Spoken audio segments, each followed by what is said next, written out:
castles in the neon night. A dabble here, a dabble there, it feels so right. Annie's got the joystick leading the fight. Level up, laugh till the morning light. Warp Zone Wednesdays, press start to play. It's a dabble in chaos, a game buffet. Dabble one up, don't delay. Warp Zone Wednesdays, it's the highlight of the day.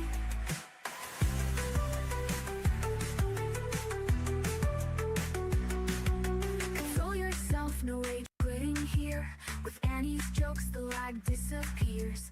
Pixelated dreams, 8-bit cheer. Every Wednesday night, the fun is clear. From Mario's pipes to a portal's twist, it's a gaming galaxy you won't wanna miss. Warp Zone Wednesdays, press start to play.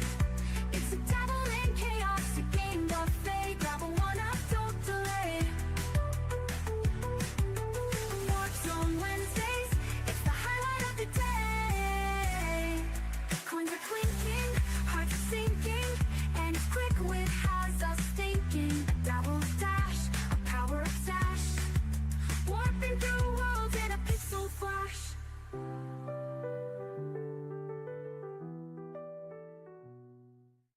Well, welcome back to the Warp Zone, Annie's weekly roundup where me, Annie, talk about what I've been up to and what I plan on getting up to.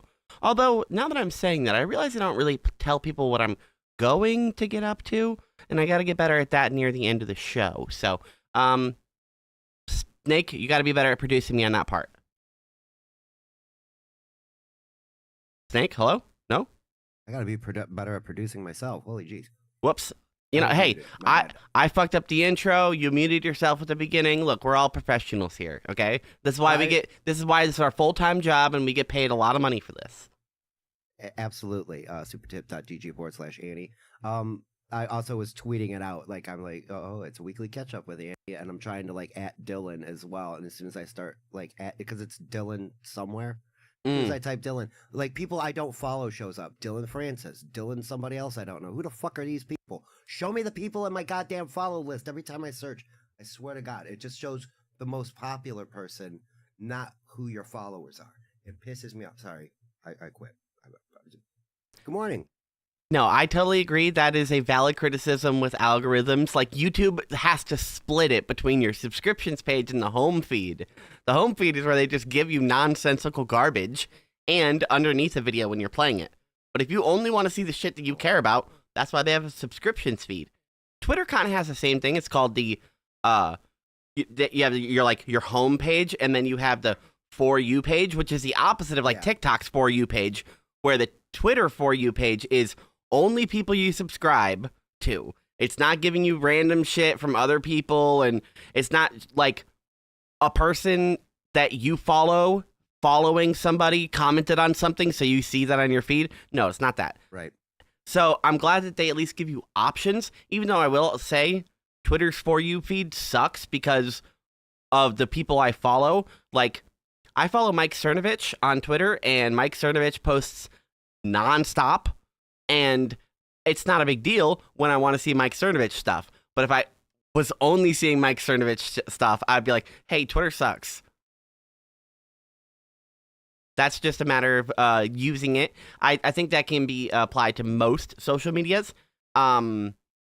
Just depends on who you follow and what you build your algorithm towards. I really like my algorithm on YouTube. So that's because I've spent years only watching shit that I care about. Same. I told you I just did that. I re-curated my channels because I had way too many subs way all across the board. So I got rid of a lot of older drama channels I don't watch. Hipster, Nick the Oreo, all those, that whole corner. I had to get rid of it because nothing's going on over there anymore that I care about. Yeah, totally understandable. Well, normally we have Dee Dee with us, which I'd like to bring up as soon as possible, but unfortunately she is busy with real life stuff, as some people are sometimes obligated to do.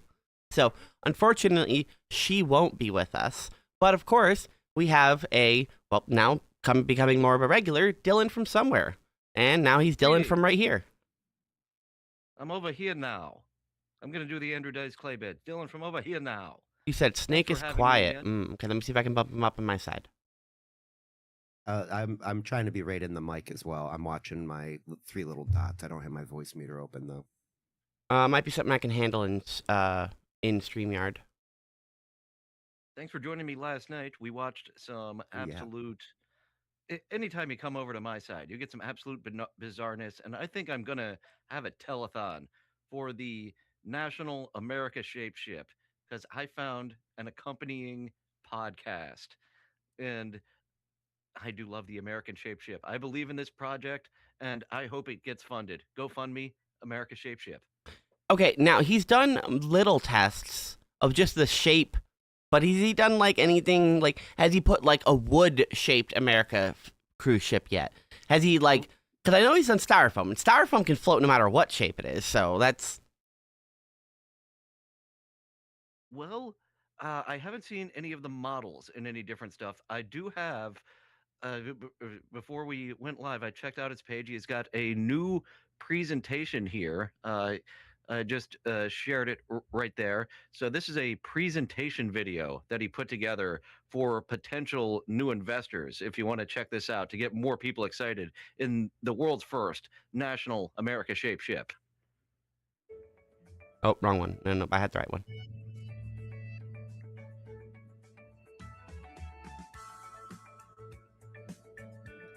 The invention provides a remote-controlled toy cruise ship with a unique American ship. Wait. The invention provides. The concept of it, the mere notion of the existence of the invention provides. It's America, Okay, so- after all. We do provide. So he is pushing his America Shape Ship toy that you get when you donate. It would consist of a remote-controlled toy ship that would be shaped from plastic. Oh, Okay. not styrofoam.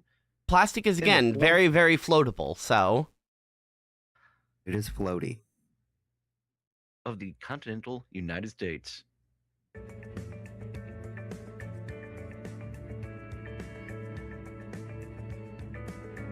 The ship would have individual floors mirroring real cruise ships. Oh yeah, because it's the toy. Ship layouts, separating them into dining rooms, stores. Oh, this is an in-depth model. You can have your little teeny miniatures going to the to the different stores on that level. Is this set compatible with other action figures? Can I get the dimensions of it so I know whether or not to put my Polly Pockets or my Barbies, you know? Well, this guy seems well thought out. So by the end of the video, hopefully he gives us the dimension of these toys. Of course, I mean, of The course. dimension offers G.I. an Joe's- alternative. Yes, we do need an alternative. Also, G.I. Joe is right in between that size too. Polly Pocket tiny, Barbie a little bit taller, G.I. Joe waist high to a Barbie. Ask me how. I And know. they had don't, all don't, the- don't ask. Yeah, the G.I. Joe in the 80s had all the limbs that you could fashion and Articulate. pose. Barbie had a lot of stuff, but I don't think she had Barbie's Dream America-shaped cruise ship. She did not. G.I. Joe didn't have an America-shaped battle cruiser either. That would have been fucking awesome. Very impending. Cobra would be like, design. what is that? A deal for both children and adults. What is the Okay, now- propellant system? What is the power source? Does it have a nuclear reactor? Yes, that's what I was gonna say. Just like the submarines. I think he's playing two different music tracks at once here at the end. Yes. I think it's 3. That's What's to the show strings? you. It sounds like horror strings. Right. Like dun dun dun dun dun dun. They're like playing something Jaws. scary. So that was his most recent video telling the world of the National American Shape Ship. I could go down this rabbit hole all day. We'll be having a telethon soon, including his podcast. Well, thank you very much for bringing me an update on the news of the American shaped cruise ship. Of course, we have another mini news segment on this show brought to us by everybody's favorite, Jake Hudson. Hello, Jake. Give me 1 second to get you on screen. Boop, boop, boop. And there you are. Hello. Good morning. How you doing this morning? It's good to see Good you. morning. Morning, Jakey. So I'm still waking up. Me too. Yeah. But by the way, Coffee no check. beard. Oh wait, no beard today. No beard. What, did you leave it in your bedroom? No. No, I shaved. Oh, that the makes more other day. sense. But I want to say, did you guys know that Aaron from Steel Toe is going to the ice riots and showing them? I actually did know that. Did you know that he's getting hundreds of thousands of views? People are doing. Here's the thing: a lot of people are now getting hundreds of thousands of views because. Sorry, I'm also freezing, so. Well, it's probably because you took off your face warmer. No, that was also because it's like freezing here. But sorry, I'm a little unfair because I just woke up and didn't have time to get to news stories. So Hey, I'm that's having to- that's okay. I appreciate you giving me the mini update you did. You want to stick around? I also have something I want to say. By the way, Okay. I hope everybody's having a good day and be safe out there, guys, because the freeze. Here's the thing. Freeze storm. I got. If you. Sorry, I'm just trying to talk out my ass here. You're all right. It's called a fart. Good. I'm glad you brought up the cold. So, the cold is actually one of the topics I have brought up here. I wrote in my notes, the brutal cold makes me procrastinate and just stay in bed. I almost canceled the show this morning because I was just like, it's cold. I don't want to get up. I'm sure if I told everybody that it's too cold, everybody would be like, yeah, you're right. And they just, be like fine with blowing it off. Other than Dylan, who has to go to work. He has obligations. So That is one extra hour that I would just be cuddled in the comforter. Oh yeah. You're absolutely right. So I how was do you doing guys a deal great with the job. cold? Because my tactic is to just complain about it. I bundle up, be cold, and complain. Well, I was doing a great job procrastinating before the cold front came in, before we got dumped with a load of holiday, wintry, frigid mix. Yeah, I did the bare minimum to clean up outside, and I haven't done a damn thing since. Yeah. Yeah, same. I'm really glad I haven't done nothing. I didn't shovel either. Now I knew the snow was coming. I normally park out back because I use the back door exclusively. For anyone that doesn't know, this right here, this blue strip at the edge of my thing, that's a door. I have it completely barricaded. There's no going in and out of this door. So I only use the back door. Fire hazard. Who cares? Kill me, I guess. And to our landlord. And I park back there because it's got like a nice gravel like parking space back there, and it's basically just VIP parking for me. And it's like 2 feet from my door, so I can just it's really nice. I can look from here almost and see my car. It's nice. It's I like it. The problem is, last time I parked the car out there, it got stuck in the alley because nobody's going to come plow the alleys. And as it melts, it sits in the potholes and becomes like ice puddles on top of it. So your tire could be like going through the snow and then catch one of these ice puddles and then just de-stuck suddenly. So last time it snowed, I got stuck. Knowing that, I parked up front and still got stuck. So it was really stupid because my boss messages me and says, hey, are you coming to work today? And I was like, I mean, if the store's open, yeah, I'm, because you have me scheduled and I agreed to come into my scheduled shifts and you didn't close the store. So, like, is this a trick question? Hey, if you're giving me permission to stay home, I will. But if you're telling me I still need to come into work, I will. There's not, like, I'm not trying to get out of this. I'm just you need to let me know whether or not we're open or not. And he's like, okay, well, we just need to make sure 2 people are there. I was like, let me know, I guess. He said somebody else is willing to show up. And I said, okay, do you want me to go outside and check my car and, whatever before they agree? And he's like, I don't know, whatever. He just kind of seemed to not answer me going and checking whether I could even move my car. He was completely ready to call the whole thing off too. I know. He was just waiting for somebody to be like, I can't make it. But I didn't want to lie, because that's technically not true, because I live so close to work and it wasn't still snowing. It wasn't windy. The sun was up, so it was kind of even warm. Like, I could have walked to work. My car can't move, but me telling you I can't make it to work is a lie because I can. There's nothing physically stopping me. So What's the distance? Like a mile away? like if I left and walked to, like, because I can walk like diagonally perpendicular, let's say 5 minutes. 6. 5 minutes. So yeah, that's like a quarter mile of half mile. Yeah, less than a half mile. So yeah, I can't make it by car. You could Right. You could say it in that fashion. Yes. Yeah, so I I'm a can't make it pushover by because I car. didn't just say, nah, I can't make it. So Because that's Annie, it's not true, No. But you need to start learning about how to say the truth without actually it being the truth you mean it to be. I know you understand what I'm trying Damn to say. I to die.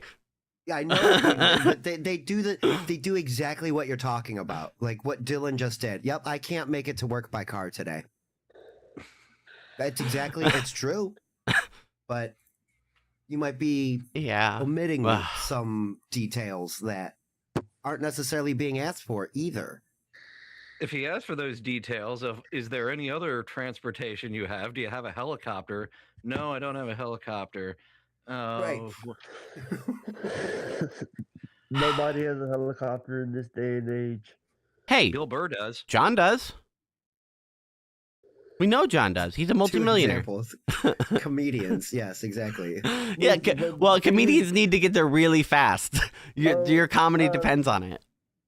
Hey, so what do you guys think? Is Chad's girlfriend real? Which one? The one that he claims to have, or the one he used to have? He claims to have. Oh, definitely not. There might be a woman, but I don't think they're together. Short answer is no. Chad Zumach and a woman currently together? No, definitely not. And Chad, Sorry. if you think that I'm perhaps being too harsh, you could just prove it to me. I'm just saying. You don't have to. But I'll wait. I'm Hey, picturing him uploading a Photoshop picture of him holding a woman's hand. oh, but I think he's done that. Annie, I've been looking old videos of the dancing Edos of Judge Lance Edo. I don't know what that word you're saying is or any of those mean. Dancing uh, Edos? Huh? So Jay Leno made a you ever heard of the OJ trial? Oh, I did hear of this. It was Yeah, a Jay Leno bit. Okay, you were looking up old Jay Leno bits. Yeah, it's the Dancing Edos. Actually, David Letterman mentioned the Dancing Edos in one of his top tens, and I went to look. It was Judge Lance Edo, the judge in the OJ trial. You need to look it up. I've been looking up old Letterman bits from the 80s, actually. Chris Elliott's Panicky Guy. 45 minutes. This character lasted for 3 months, and it was fantastic. Hey, by the way, and also, Stuttering John said he worked for the Jay Leno show, but there's no proof. I mean, he did work for the show. Well, what's fun is when it was public knowledge he got hired for $500,000 starting salary. And then when he did the interview saying, I made different stuff over the years, different positions, I averaged about, $400,000, which means as he got put into different positions, he kept getting paid less and less as they shuffled him around. And he accepted it instead of getting the hint that we don't like you, we don't want you. Can you please do something else and go somewhere else? he could not afford that mansion working anywhere else. Even at that lower pay, he was able to make those mortgage payments to the most expensive part, the absurdly expensive part. It's fucking idiot. It's Was he also paying? Was he also paying child support while he was doing this? fuck no. Oh, May he have was with still his been wife. married. He was supporting he his was- children. He didn't need to support them financially. He wasn't. He wasn't. He wasn't divorced yet. Oh yeah, no, not with the mansion. No, in Calabasas, they were still living together, and he. It blows my mind what an imbecilic decision that was. There are so many, in comparison, affordable houses that are just like 5-10 minutes away, walking distance away from his job in Burbank. And Here's he a chose great place that's example. an hour minimum, both night and day. Oh Jesus, fuck. Just use Opie as a Yeah. comparison. Opie is dead broke, has nothing, but he does own 2 properties at least. So, there is that. He does at least have somewhere to squat. Right. And he's got some type of residuals coming in because we call him broke, but he's doing well better than me. But for where he used to be, he has definitely ran through a lot of that money, and the $20 super chats make his eyes light up. It's not even questionable. But the thing It's is, been- why doesn't he do super tips? Monday's 'Cause Elite he's Weekly dumb. with the fact check saying they divorced while still living in the mansion. They made an agreement for Susanna and the kids to live in the house to reduce John's alimony and child support. Thank you for the fact check, Okay. Mondays. Yes, thank you. So they sold the house after they got divorced. He was in, and where he moved was right over from Calabasas. Fuck, why can't I remember that shitty neighborhood? But that's where all the help lived. All those servants that he had coming in through the house, he moved over to that shitty part of California. To answer the question that Sparksnake usually is behind the scenes, or in on this screen they make it like a video only. They don't put the audio out. No, I'm not that smart. I forgot that was an option. Spurksnake is literally like behind my head. His camera is behind my camera. You just can't see it. Yes, I'm on stage, but I'm literally off camera. I'm JT the Watcher in this show. over Ralph here. the producer, oh, JT the Watcher, that type for this show. Joe the producer Joe. Not that bad. Professor I'm Joe? nice to my neighbors. Yeah, I would prefer not to make that comparison. Who would win in a fight, Oh. Professor Joe or Producer Joe? Now, hold on. Before you answer, Joe Matarese, Producer Joe has successfully lost to an old man. So, Yeah. Professor Joe, Producer Joe, who's winning? Yeah. I think Professor Joe. I think that's the right choice. Producer Joe is a beanstalk. So, I think all He Professor likes would have to to- do is just push him over. Yeah. He likes to talk tough Yeah. and stand up to cancer patients. But when it comes to another full-sized man in an actual fight, I don't have much confidence. Yeah. By the way, we don't get snow here. We don't get snow. That's a YouTube thing. Sorry. Sorry. I'm still a little bit tired here. I was up until like 3 o'clock Eastern, 2 o'clock my time, or like 2 or 3 o'clock. Birch saying Opie is cash broke. I'm sure he has investments or other things. Yeah, but You would because hope so. because of that, I think a lot of his investments are tied up in paying for his other things, so he can stay Yeah. like afloat. I don't think he has like any liquidity because, just the way It's he been coming in acts. negative. The way he acts. Yeah, it's been coming in negative overall for years and years. I think- He's been chipping away at that fortune every year.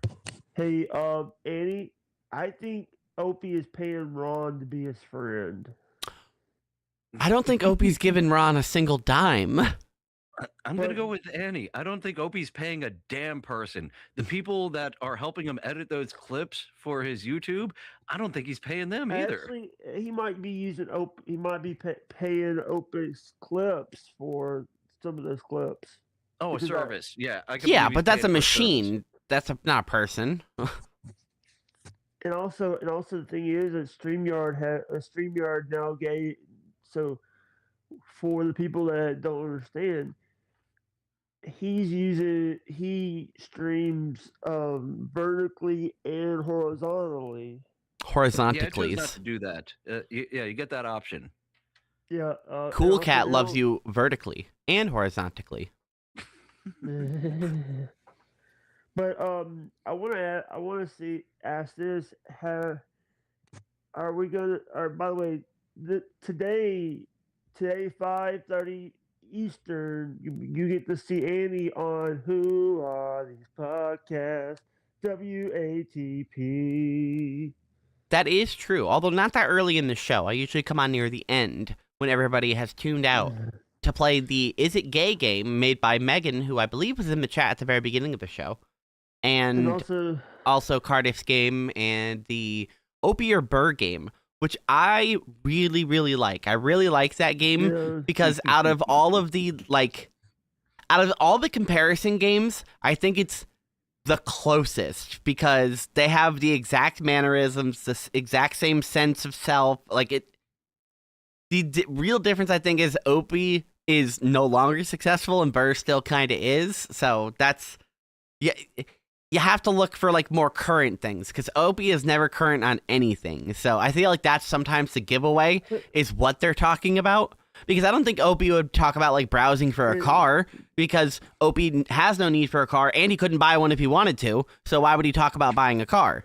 Now Burr seems like he'd be more likely to talk about buying a car and be like, well, that's stupid. I don't need one. I have people to drive me around. Different But reasons can't though, wait you to- know? Annie, I like your eyes. What you did with your eyes today. Thank you. Looks very Californication. Is that green or blue? I guess it's like a tealish color. I have like a lot of eyeshadows, so sometimes I just grab a couple and like blend them together. So it's a seafoam and a blue color. So I Ah, guess you said it. You said the thing. Seafoam. That's what I was gonna say. yeah, that's I have Sorry that for same asking color on my because, arm. People were asking in the chat what color you have on. So they were guessing green and blue. The reason why I said those two. yeah. I would say seafoam would be the correct color because it's not really teal. Yeah, That's what we used to Teal's say more back in the day. It green. was- Yes. But we used to say everything was teal back in the day because it was like, quote, the new color That's name my to use. speaker right there. But that, oh, hello. But then seafoam became like everything that was like teal. Are those your to me- initials? no, no, seafoam. that's the company's. I know. I'm sorry.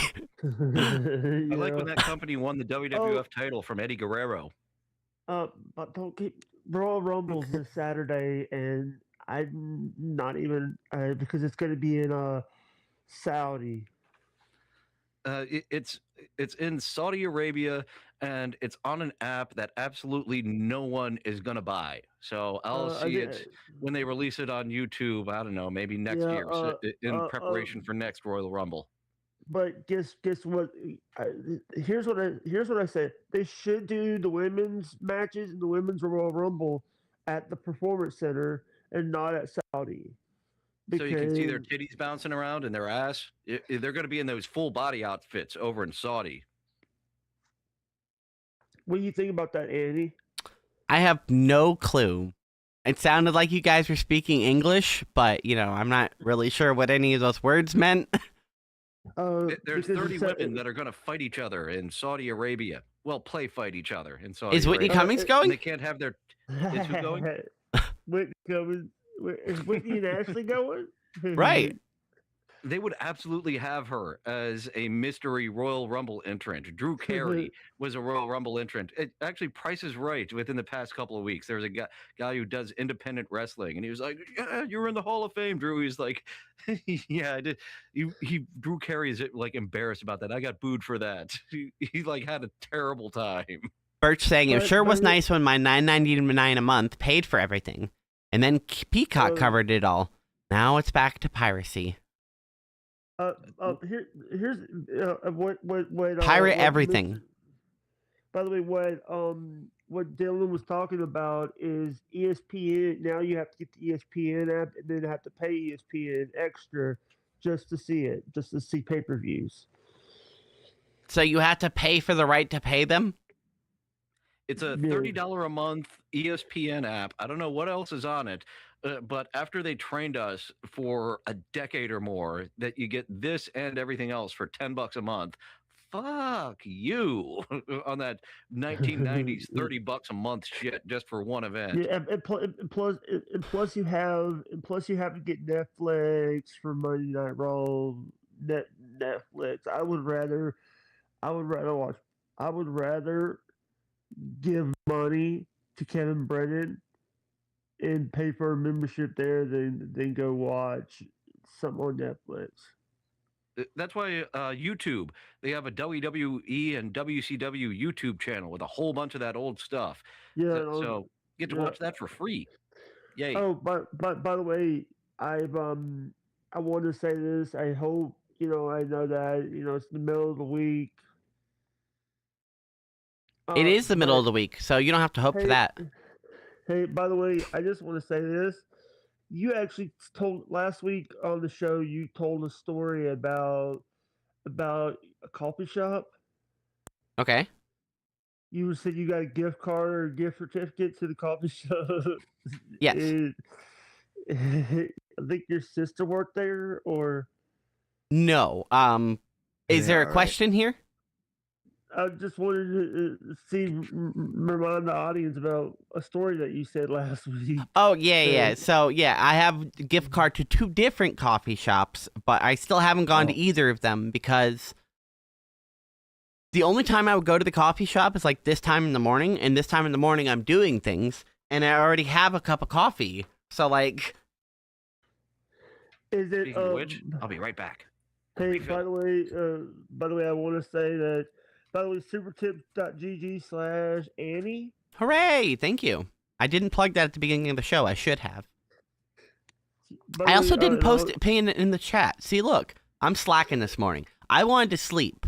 That's what I wanted to do, but I all I of have a us commi- wanted to sleep. have a commitment, and I'm glad that we are all committed to being here in the morning to Oh, hang out hey. and talk and complain about our week. Hey, sorry speaking about of complaining, messaging you. Last week I complained a little bit that my weather stripping on my back door is non-existent, and as everybody I'm sure is aware, it snowed in the U.S. a lot of it, and Yeah. the snow is just blowing in underneath the fucking door. So when I woke Ooh, up the that's other not morning, good. there's a mini pile of snow in my house, and I'm like, I feel so justified in my complaint. And my You- landlords you told kinda- told me to like, oh, okay, well, sorry about that. Buy some weather stripping from Home Depot or Amazon, and we will take that off of your rent. Whatever. So Yeah. what I want to do is I want to order 2 of them, so I have one that I can install and an extra one, and force them to take that off my rent. So the next time this thing breaks, I at least have a repair one because I know they're not coming out to fix it. Yeah, actually, if you have, what about, a lot of, and also, is there? Do you have windows? No, there's no windows. I live in an underground bunker. Even Granny's shack has a window. Yes, I have windows. There's 2 windows in the So you kitchen. might wa- There's 1 window might- in this hallway, and there's 2 windows right next to me. You might want to check to see if they have weather stripping too, because They don't. All right, you need to let them know about that. I because did. 2 years ago. I'm just letting you know about it. You know what? But you're because- right, though. I should let them know again. I'll open another maintenance ticket, and then that way, at least I have a physical thing that I can point at and be like, "Hey, this has been 8.5 months, and you're still not addressing this." So, Hey, so here's the thing. And also, you know, you could take the if you if they're bad, that you could turn them into the city, and the city forces them to do stuff. if it's a good city, they might, yes. But I don't know. my city is notoriously shitty, and my government is notoriously we don't give a fuck. So, I appreciate the advice, but unfortunately, there's not a lot of advice that can be applied other than to tell me how to do it in a more cost-effective and faster manner. Or if you tell me like a guy that's local that I can hire and he'll do it real quick for me, that'd be good too. But, you know, my landlords just suck, and I've come to accept that over the last couple of years. Yeah. Actually, I accepted that the first year I lived here because the first roommates, or I guess housemates that I had above me, they live above me. I'm on the ground floor. On Christmas Eve, they did some fuck ass shit, and a ton of water started pouring through the floor into my house, in both the kitchen and the bathroom. It was literally raining inside. What, like a water balloon fight on Christmas? What the guy claimed is that he had a big mop bucket and they knocked it over, so it was like a whole mop bucket that like spilled onto the floor and started pouring into the, you know, through into mine. And I'm like, that seemed like a bathtub's worth, but sure, whatever. The floor obviously took some water damage, and the shitty little thing, like they're not even wood, it's like faux wood shit that goes on top of the floor to like plate it to make it look like it's hardwood floor. That shit warped because of the water, and over the last couple of years now, right where I sit my chair, it's just been getting worse and worse and worse because that's where I sit. So now I just have mini holes in the floor because they didn't come and fix the one wood plank that was the problem. Whatever, if you guys want to damage your own floor, that's okay. I don't work in house repair. You're already going to keep my security deposit, so it doesn't really affect me. Sorry if you hear me turn some water on. I was just checking to see if it froze. LVP flooring, not related to Dev LVP. Hey, by the way, Deb, we got to get Deb does a show every week with Dan from Nice Podcast Stupid. Ooh, all right. Well, let me do some catching up in the chat with Deb saying hello. Good to see, or hope to see you at Hackamania. Yes, I will be there. Sparksnake's going to be there.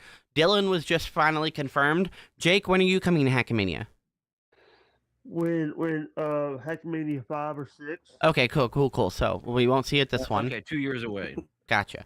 Or when I, you know, listen, I just, I'm not going to, you know, it's too far out.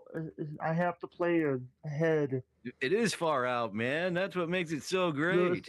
Hey, but oh, by the way, Snake, have you been on a plane other than in that Samuel L. Jackson movie? No, like not a real commercial plane, puddle jumper style, interstate, you know, flying from Ohio to Pennsylvania, that kind of stuff. Oh, I love those little I'm small not exactly planes. Yeah, I'm not exactly excited to get on like the Airbus style plane. Like I'm a public transportation person. I've ridden buses and trains like the majority of my life. you And, know, the like I can get off the bus at any point. If there's somebody on the bus, I can just get off at the next stop and ruin my day. If there's an asshole on the plane, you're kind of in that tin can in the air until you're at the next stop. That's your So, paranoia you know, speaking up, I think, but you are correct. Yeah.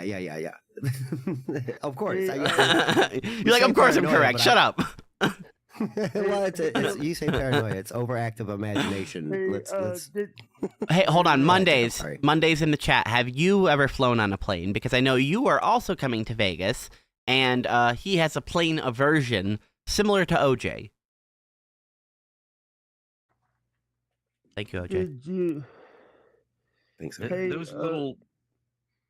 Yes, sir. Hey, did I see that correct? That there's a guys making a bow that looks like the United States of America. The America Shaped Ship, by Carcel Gilliard. You can go on his GoFundMe. He is $707 towards his $23,000 goal of getting the world's No. first America Shaped ship. It's been 23 days since someone has donated, so I'd like to help him out with a telethon because I believe in the world's first America Shaped cruise ship. Are you being sarcastic? Maybe?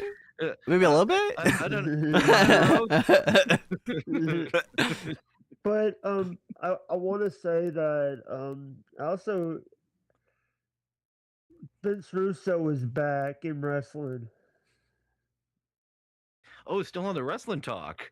Annie, you're getting all the information on people you never knew about. There's this fellow named Vince Russo, who's the head of the Clown, the Insane Clown Posse, is what he's talking about. They have a wrestling organization. The wrestling organization, not the shitty rap duo?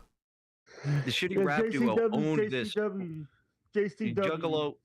Sure, but they're not the same. They're not the They same. own Juggalo Championship Wrestling, and they just hired, or Vince Russo bought in. Hey, You're very excited. I'll let you go. Hey, Dylan, it's not championship, it's championship wrestling. Get it right. Oh, that does work with the Juggalo, the Championship Wrestling. Yeah, they also they used that, but also AEW show. Oh Lord, Those shows don't stop. They just go for like 6-8 hours. So prepare yourself or leave early. By the way, you get to see. By the way, Vince Russo was the reason why WCW died. That's one way to look at it. He certainly accelerated, made it absolutely unprofitable with his creative. So he is one of the people. Nice Spider-Man, Annie. Oh, thanks. Yeah, he always hangs out here. It's one of my favorite toys, like honestly, because it's other than the fingers, they don't bend. The hand does, but the fingers don't. It's fully articulate, and because it has the magnets and the hands and feet, you can kind of put it wherever the hell you want in your place. I look very pasty white right now. Yes, now.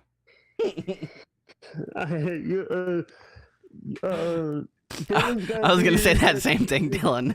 Dylan is tanned right now. Dylan is tanned. I think Annie is tanned. What? How? From what? The fluorescent lights at Walgreens? This light right here? Yeah, thanks for telling where you work. Oh, people that pay attention know I work for Walgreens. Oh, how many how many people have by the way, I got to give an update about something because I haven't talked about it. The reason why I shaved and stuff is I had to go to a doctor's appointment on last Friday. I had to go to a doctor's appointment because people know that I'm on Medicaid. People know I talked about it. I'm on the state stuff, and I have to go to a doctor's appointment every year for my checkup. And they asked me to do blood work. In your chin? No. I'm waiting on. I'm trying to get people. I want everybody to go. If you feel like you feel like that, or if you feel like that you're getting sick, you need to go to the doctor. And I know it's flu season right now because it's cold. The flu is bad. You didn't get your flu shot? I never get a flu shot. I had to get blood work done because I promised. Did you know you can get your walk-in flu shots with most insurance plans right now back at the pharmacy where we are open until 9 o'clock? Go on and head in now. I don't. You get You work for yourself a Spacer's Walgreens Choice? card. You could get yourself some soda for a discounted price. Yeah, you our on- brand is 2 for 2. It's the best deal we have. Are Nice you brand. hey, Eddie, are you on the East Coast, West Coast? I live in St. Louis, so dead center of the United Ooh. States. No coast. Doc, But by the way, you live right by me, so you could have just said 9 o'clock. Sure, but Well, everyone in the Dabbleverse works on Eastern time. It's just No, I the work- I work standard, Central. including Echo Pineapple, the Aussie guy, Moody. Everyone works on Eastern time. Sorry, we most live important one. we live in the Dabbleverse. Everyone has to work on Eastern time except for John. He still works in Hey. California time, even though he's in Eastern. Hey, Pacific hey, time is acceptable, but not as acceptable as Eastern. and also the thing is like I know it's cold there, but also you actually live in a wrestling city. St. Louis is. Sorry, I'll shut up. So actually, wrestling with the Chase is in St. Louis. Can you give us some history of the Gund Arena? Oh no, that's in Cleveland, isn't it? We'll That's gonna we'll say get to that's that. me. We'll get to the Gund Arena wrestling history on the Spurg's Sake show. Yeah, It's but now known as the Rocket Mortgage Field House. Oh, I'm I know what it sorry. is. You've I'll got the shut Joe up, Louis Eddie, Arena there in St. sorry. Louis, don't you? No, you've got the stupid Yum Center. You've got the fucking Yum Center, is what you've got, don't you? Hey, No, now I'm thinking of Yum Louisville. Yum brands, they're very powerful. Leave them alone. what's the Oh, They will cancel the Doritos Locos Tacos. Don't fuck with them. they have the ability to. They own both the Taco Bell and the KFC. Well, they own Pepsi, so that's why they started making these. They own a buying up- majority stake in it. But so And- that's the reason why at KFC okay. that's the reason why we now see in KFC that they only serve Pepsi branded products. Yeah, Yes. like that was the people who own Pepsi were having a hard time getting Pepsi over Coke into these fast food places. So they're like, well, we'll just buy the fast food places. And then we own Pepsi. We own we just KFC. no matter They what have have the Pepsi. distributing. We'll just shove it in there because we own the shit. Yeah. Whenever I was a kid, it was one of the things that I was fascinated about. Is like, why are there so many sodas? Why do only certain stores have certain sodas? Why is this one not with this one? And it forced me just from my curiosity to learn about the different soda brands. And one to this day that still gets me is the ginger ale Schweppes. Schweppes, according to the branding, the licensing, and the packaging, is a Dr. Pepper / 7-Up product. Yeah, It is distributed by Pepsi. PepsiCo. Right. Pepsi distributes it, Schweppes- Pepsi stocks it, Pepsi sells it, Pepsi sales it, Pepsi holds it. They do all of that, but it's a Dr. Pepper product. And it's the only one that's curious to me like that because all of the other ones that are Pepsi are PepsiCo, you know, it's got their branding. Even if it's something that they have with them, it says distributed by PepsiCo or whatever. On Schweppes, it nowhere on there does it say Pepsi. So I had to confirm with my boss. I said, does the Pepsi guy drop off the Schweppes? And he's like, yeah, he just did it this morning. I was like, okay, because look at this package. It says Dr. Pepper right here. I just wanted to make sure that it was in the right spot, you know, because I have a couple things that annoy me at work, and when a vendor steals space, it really pisses me off because Coke pays for this amount of spots, and when they push their shit into Dr. Pepper's territory, you're stealing Dr. Pepper's shelf space. You're stealing it. Sure, there's nothing there, remember but it's the- not your space. You don't get to put your shit there just because there's something not there. I remember the first time I saw that concept was on MTV True Life with that scumbag Billy Mitchell and his hot sauce, where he goes I love into Billy. grocery stores and like his hot sauce has one little row and he'd expand it to like 4 or 5 rows in every Yeah. grocery store he went Don't to. remind me about Billy Mitchell. Don't remind me about that guy. Too late. I'm a fan of Billy Mitchell because he's the biggest trolly shithead on the internet. He's and been also- doing and it a also- He's long also the greatest fucking video game time. player of all time, so that helps. By the way, I mean, Stevie He clearly has a Even lawyer with on fake- retainer. that too. Even with the faked records, he is a legit good gamer. He is- yes, he is actually legit good. at certain things. Deadpool's in the chat. He's been in the chat, silly. He's the man. He's been saying good morning to Yeah, he said everyone. hi a while ago. Thank you, Deadpool, for the I Vegas don't look at trip. the chat. I don't want to get too far away from it. Before we do, hold on, Jake. Schweppes, I remember being promoted as the new British pop. Schweppes is an import from across the ocean, from what I understand. So yeah, there's going to be weird distribution / licensing / blah blah blahs. The other part was, yeah, the dickhead that's taking away the space from the other person. It's you, Take that the for what you mean it employee, for. blamed. Yeah. But you get blamed because like they give you those panels that you're supposed to front and face and have your cooler look a certain way, Mhm. and they put that on you. But then the Coke guy comes in and fucking slides a row of Coke in the Pepsi spot.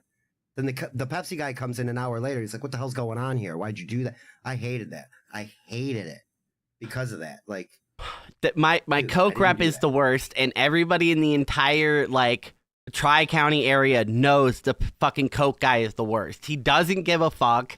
He doesn't do his job. He fucks shit up. He steals shelf space. He's the worst. yeah, Just like all Coke guys. Oh, but Before I get off of it, I have another interesting work story. So, if you've Uh-oh. ever been to like any store, like Walmart or like any store, they usually have a handheld device. Most of them are produced by the company Zebra, and the model is called a Telzon. There is a lot of different Telzons that have a lot of different uses. Our store has the third newest one. Ours came out in 2023. So they are very new in terms of like hardware, because normally when you get stuff at a store, it's 10 years old, you know? So we have surprisingly new hardware, and they're really nice Telzons compared to other ones I've seen. One of them went missing about 8-9 months ago. Assuming somebody just misplaced it, or it fell in a bag, or it got in a tote, or in the trash, or whatever, or something like that. Yeah, someone just put it on a shelf and then it It slid just- down the back of the shelf. Yeah, and it's just Something. somewhere forever now. I want to say Thursday morning. A guy comes into the store, and he walks up to my boss, and he produces a Telzon out of his pocket, and he says, "Hey, I don't know how it happened, but I found this at my home." And my boss said immediately, just like, "Okay." Like, just like not giving me anything. Just let the guy dig his own grave here. It's like, okay. And he's like, yeah. So I found it and I wanted to bring it back. What do you guys use this thing? And my boss says, uh-huh. And the guy says, okay, yeah. So I thought that maybe it was yours or whatever. And are you guys missing one? And my boss says, yes. And the guy says, okay, so yeah, I just wanted to return it, and just wondering if since whatever, I'm doing a good deed, I could possibly get a pack of batteries, because that's what I really need. A finder's fee. Exactly. He had that for months. Debs thinks his kid stole it, and then he just, until he needed something, he just looked at it. I'll get to it one day. Shit, I need some D's. It gets better though. I can work for some D's. So he comes Hey, in. He comes in and he wants. Go ahead. I actually gotta leave. I'll talk to you later. Thank you so much for stopping by. Everybody go follow Jake on Twitter, and if you feel like supporting him, supertip.gg HWO1. Thank you. Bye. Have a good day, Jake. So he says he wants a 8-pack of AA batteries, and my boss says, Oh, No. AA batteries. That reminds me of the wrestler, AA. so he says, no, I'm not going to do that for you. But I will do, I'll get you a 4-pack of AA batteries. You hand me that device, I'll get you a 4-pack of batteries, so that way you don't have to steal it. 4-pack is what I can do. That's what I can do for you, and that way you don't have to steal anything, and you at least came out with some batteries. Thank you very much. So he takes the Telzon back, and he goes into the office and plugs it in. Now, the reason I know that this was a really stupid idea for whoever stole it is The Telzon has a very unique charging cable attached to it. It's got like a crab claw that bites onto the bottom of it, and it's got like pins that have to align to the bottom of it. It's like a pin-based charger. And if you don't line those pins up correctly, the battery won't get any power. You can't charge it. So after this person acquired this thing, if their plan was to use it for whatever nefarious purposes or whatever, once it left wherever it was taken from, it only works as a calculator, a notepad, and a camera. There's nothing else you can do with that thing at all. You can't access emails. You can't access the internet. You can't go into the Bluetooth settings. You can't do literally, maybe you can use Google Chrome, but again, you can't connect to the internet, so it doesn't matter. The only 3 things you can do on that device is a camera, calculator, and the notepad. Thank you for explaining.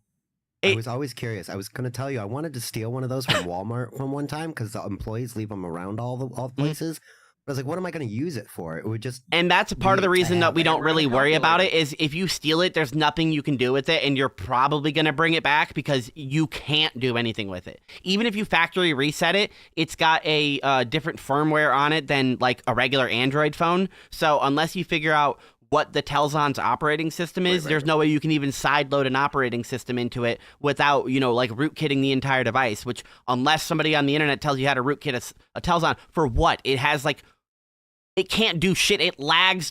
Like if you go on Chrome, it lags to open like MSN.com because of how much ads and shit it is. It doesn't have a processor in the phone. It sucks. It's a scanner. It's a business machine. Yeah, it's a tool. It's not something. But again, my dumb brain is like, ooh, what's that? It's got buttons on it. I want to see. Like all the weird shit that is anything in retail. I need. The only thing that's really beneficial about it is the fact that it has that built-in like laser scanner. I wish I could get one of those that plug into my USB-C on my phone because it works so much better than taking pictures of barcodes when you just go bleep, bleep, bleep, and just scan it with a laser. It just works so much better. So anyway, the guy stole it and probably had it sitting around, tried to fiddle fart with it, couldn't do anything with it. And then once it died, also had no way to charge it. So it just became a brick. Brought it back. My boss plugs it in.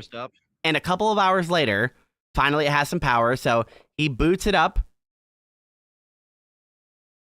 Noticeably, first of all, it's not the correct model of Telzon. As I said, we have the 3rd newest one, and it's very noticeable because the model, instead of being gray, is like a matte black, and the buttons are yellow.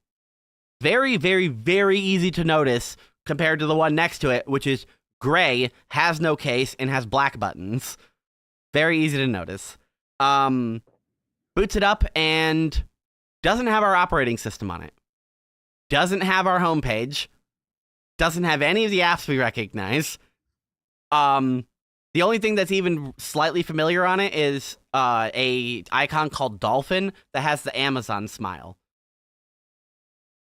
So this motherfucker took an Amazon warehouse Telzon. Maybe he even has multiple, and he has a drawer at home of just like stolen handhelds, and he's like, all right, cool, we're going to take this one in today. We're going to bring this into CVS and see if I can get something from it. So it just happened that he did bring us a Telzon. It was the wrong Telzon, and he brought it to the right store because we were missing one, so we would accept it. Like, the problem is he didn't get like anything out. He got a pack of batteries out of this. It's so stupid because if he would have came, expensive. Sure, but if he would have came in at night, he probably could have got whatever he wanted because he could have asked a cashier that's undertrained and anything like that, and just kind of got them to do something like that. Instead, my boss is there and was like, nope, you can get this and get out. So that's my stupid story of, man, I'm really confident. I'm happily confident that I don't think I'm going to come across that moment where wow, I've seen it all. No, I'm pretty confident it's not going to happen because that. I think the phrase is just when you thought you'd seen it all, something else happened. Well, if you're like the Looney Tunes cartoons, now I've seen everything. You pull out a gun and blow your head off. That was the end to at least 2 Looney Tunes cartoons. Well, now I've seen everything. Steal them to stick it to the corporate overlords. Steal it just to keep my thief gang strong. See, there's multiple That's reasons right. to steal a store's Telzon. Most prominent reason is to fuck them over for the next couple of months, so only 2 of their employees can do work. Ah. Because we had 3. We had 3 and then the one in pharmacy, so in an emergency, we had 4 on the floor. And now we only have 3, so we only have 2 in the front, and it's really annoying. Well, I get it. Yeah, Well, so... some other. The other one is still potentially in the store, just trapped behind a shelf. That's what I said. It's still potential. It's more likely, though, it ended up in a bin or a trash can and was sent off to either the dump or to the warehouse. I've seen that before when working in like a warehouse store. I don't think it was a Telzon. I think it was someone's actual cell phone of seeing Oh, opening no. up the big trash bin and seeing ringing going off, this light and vibrating. Like, well, I'll let someone know about this. I'm not fucking getting that. I'm not opening that bag up to get it. No, if it was your phone, maybe.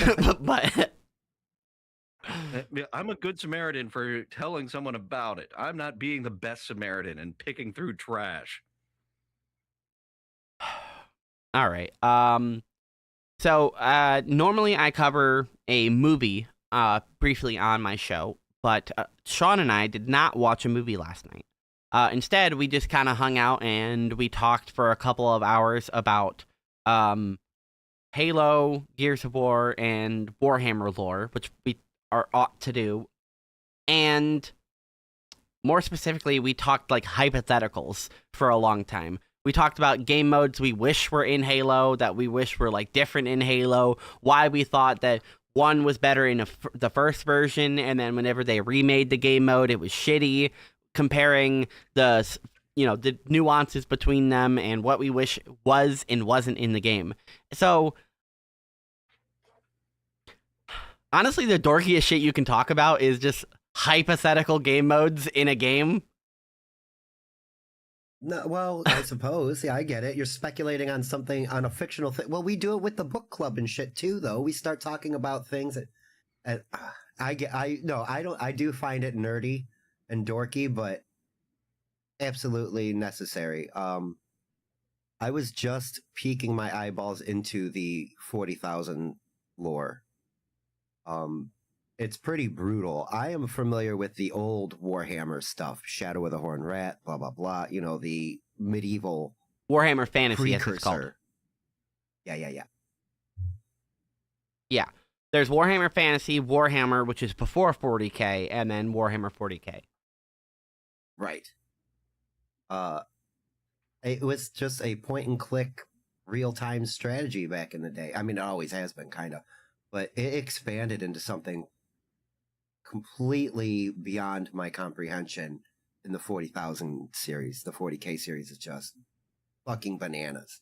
40K is interesting because of 2 reasons, in my opinion. One, it has so much content over so much time that it feels like there's almost an endless amount for you to dive into. So if you're like a new fan of it, you're just like, I have something to do for 5 years. Sweet.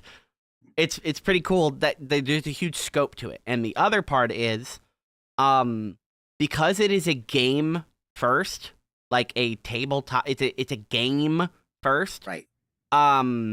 Everything else that is made, it has to conform to that, which is the opposite where a lot of games do that. And they say, okay, well, yeah, the books and everything like that are like the real canon, and the game kind of like fits into it, even though the game came first and stuff. Halo is a good example of that. Warhammer, their stated thing by their creators is everything is canon. So, unfortunately, that's good and bad. Because if there's something that contradicts another event that happened, they both happened.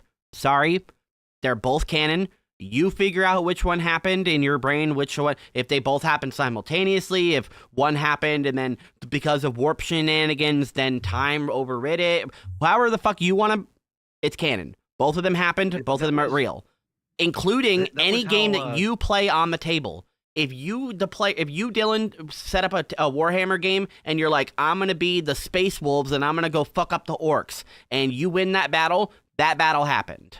That is a battle that happened in Warhammer. Where it happened, when it happened, who the fuck cares? It did happen though. George Lucas used to say that about the extended Star Wars universe with all the books and the comic books and everything. It was a choose your own adventure to what you believe is canon and what isn't canon. Same thing with the SCP Foundation. They have tens of thousands of SCPs neutralized and contained, and so they have like in-depth stories of specific doctors that sometimes they die. You figure out it's up to you which of these are canon. So kind of the same of everything is canon and a choose your own adventure canon. I like that. Warhammer fans get a little mad about it because they'll argue things and be like, but yeah, but no, but okay, so yeah, the fall of man happened after this thing. You can't tell me it didn't happen after this thing because that's how it's been for 40 real years. So, like, if you just introduce a new thing and suddenly it happened at the same time as this other event, that fucks up everything I've ever known. It's like, yeah, but it's not that deep. It was not that serious. Who cares? It's like, I care. The retcon, that's around in, just all media. When you've got the telling stories from the past, or just like I don't like this. Let's change the origin of that. Fucking New Simpsons retconning the Sadgasm episode. Fucking awful. All the retconning that has been done with Star Trek under Kuntzman. That sometimes it's necessary. When you have a universe that's been going this long, sometimes you have to contradict yourself and you just do the best to work around it, like Enterprise did with the Klingons not having the ridged forehead. They explained that eventually in Enterprise, the best they could. It was Disney decanonizing all the extended universe books, which I have, like, not a lot of, but a fair amount, and you pick up a book and it's supposed to be part of the Star Wars universe. And then a corporate entity telling you, hey, that doesn't count anymore because now we're going to change it. We want, like, they needed freedom to continue on with Star Wars. Get the hell out of here, man. There's so many directions that they could have went and done things with. And they were like, nah, we're just going to get rid of everything that you read and purchased up until that point. The Kathleen Kennedy directive of don't even pay attention to those extended universes. We're all smart, independent, powerful women. We'll come up with something original. And then you have Filoni coming in who's like, let's get some of the great aspects from the cartoon and bring them to live action Mandalorian. And yeah, that's how you do it. Then you get to episode 9, Kathleen Kennedy's like, we're not like Marvel. We don't have these years of stories to pull from. Yes, you did. You are just incompetent at that position. And they just they literally have people. Both her and Kuntzman, for years and years and years, they should have been taken off the projects.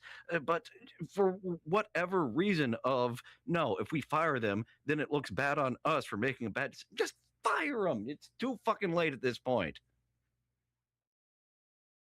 I agree. Ruined.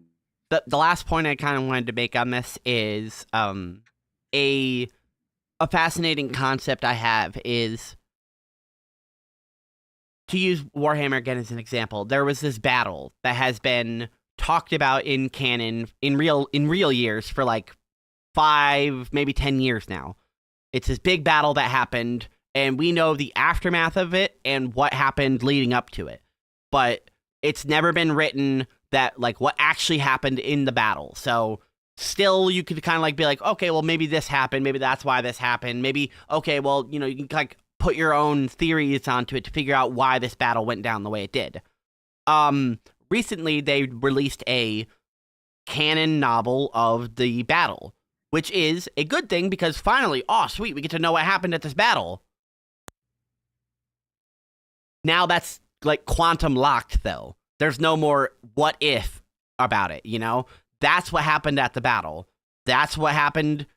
There you go. That's the answer to it. There's no more, oh, okay, maybe these guys were here, and because they were there, they escaped, and that's why they're at this other location, and I can The connect a couple of ambiguity dots. actually Yeah, it did help. Added to.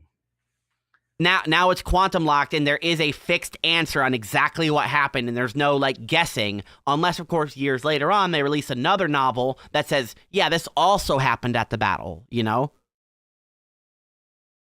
So it's interesting when you have something vague like that that's happened, and then you finally are like, okay, now we're gonna tell you what happened. It's like, oh, I kind of liked it better when I didn't know. I agree. kind of made up something better in my mind. You Yes, asshole. it was the Han Solo movie. Like, I don't think that was exactly necessary. I liked not knowing Han Solo's backstory because it made him more mysterious and roguelike. And then you see him and Danny Glover just kind of hanging out and being shitheads to each other. Donald. You know, so like now, like, all right, yeah, it wasn't a bad movie. I enjoyed it for what it was, but I think it could have been anything else. Like, it could have been any other two characters instead of Han Solo and Lando Calrissian. You know what I mean? Like, They were that just could have going just for been a the- Star Wars story. Yeah, they were just going for the cash in at that point of like, all right, we're releasing 1 or 2 Star Wars properties a year. Young Han, put that to the front. Right. They also did Rogue One, which was totally like that, basically a separate film, and it was like one of the better ones I think they did. At the That's what they time. should have done more of. But it's just where Hollywood is now. Of we need to make money. We need something people already know. And being in the Star Wars universe wasn't known enough. We need someone that they know before or after then. Let's get that Ben Kenobi movie made in between. Mhm. What, you didn't like episode Baby Leia? trilogies. If it wasn't the exact same thing as Baby Yoda, I it would have know. been fine. It's so Actually, fucking. no, it wouldn't. It wouldn't have been fine because of how she was evading those kidnappers. That was Yeah, fucking yeah. stupid. That 2 grown men couldn't capture this little girl running around. Oh man! And thanks for having me. I am at the absolute limits of my time where I have to cash out and get to work. Thank you so much for coming on. If anyone wants to hang out and check out Dylan, you can go to @DylanFromSomewhere on YouTube and Twitter. He does some great roundups of TikTok, speed dating, all sorts of weird things that he finds on there. Thank you so much for Dylan. Thank you so much for joining, Dylan. I hope to see you next week. I like the way you put that. It was like you were thanking the great Lord above. Thank you for Dylan for him finding this madness for us. Thanks for having me. I'll see I you do, guys next thank you. Tuesday. Have a good one, That's Dylan. funny. Don't You work guys are too my hard. Tuesday regulars, and I'm like calling you a dirty word by saying see you next Tuesday. See you then. I'll see you next Tuesday. Hey, bye. All right, last couple of topics before we get out of here is mostly game-based. Speaking of that, you and I have been playing Grounded, and we are sort of wrapping up. We only have a couple of big objectives left that we are actually pretty close to now. We have 2 bosses to kill, and then to start the New Game Plus, which is actually finishing the game. I don't know how far we're going to get into New Game Plus. Maybe we won't, but at least it'll be official that we beat the first playthrough. I've spent a lot of time collecting extra resources and stuff like that, so the only thing I feel like we're down on is the actual item we need to spawn the boss. So that's like the gatekeep, or the gate that we have to break through right now, is getting the boss spawning items. Okay, yeah, like the sandwiches and stuff to summon them. The mantis wants broodmother parts, and the ant queen wants super venom. So we have to kill a couple black widows to kill the ant queen, and then we have to kill a couple broodmothers to get the chunks to summon the mantis. The good thing about it is if we die, it doesn't. You don't lose the summoner. If you die in the boss fight, the boss drops the food, so you can pick it back up, which is nice. Oh, okay, so it's not you. Okay, I got you. That is nice. I guess That is it's very better nice. to think of it as a key for the crate the boss drops. If you put the key in the lock but you never turned it, the boss just gives you the key back. Right. Okay, fair. And I am interested in seeing New Game Plus. I know You more so than I have put a lot of hours into this, especially. Here's the thing, like if you didn't invite me to play this and I played it by myself, I wouldn't have a base like that. I wouldn't have I didn't crates eat. full of stuff. I- It would have I- taken yeah. so long for me to get to that point. When I was playing by You know? myself, I lived like a scavenger. I lived up in the hedges, away from all the mobs, like on a branch. So I didn't have a base. I just had chests sitting in a row. I had a stove, some spits, a thing to grow some grass, and that was about it. It was the same thing for Lego Odyssey for me. I just ended up just building chests, keep resources to keep doing quests, and not setting myself up in a game that I can just continuously play. I feel like I can jump back into Grounded a year from now in that same server and feel like I'm at home again. You know what I mean? Like there's a familiarity there and it's built out. I don't want it to go anywhere. That's why I like this way more than Once Human.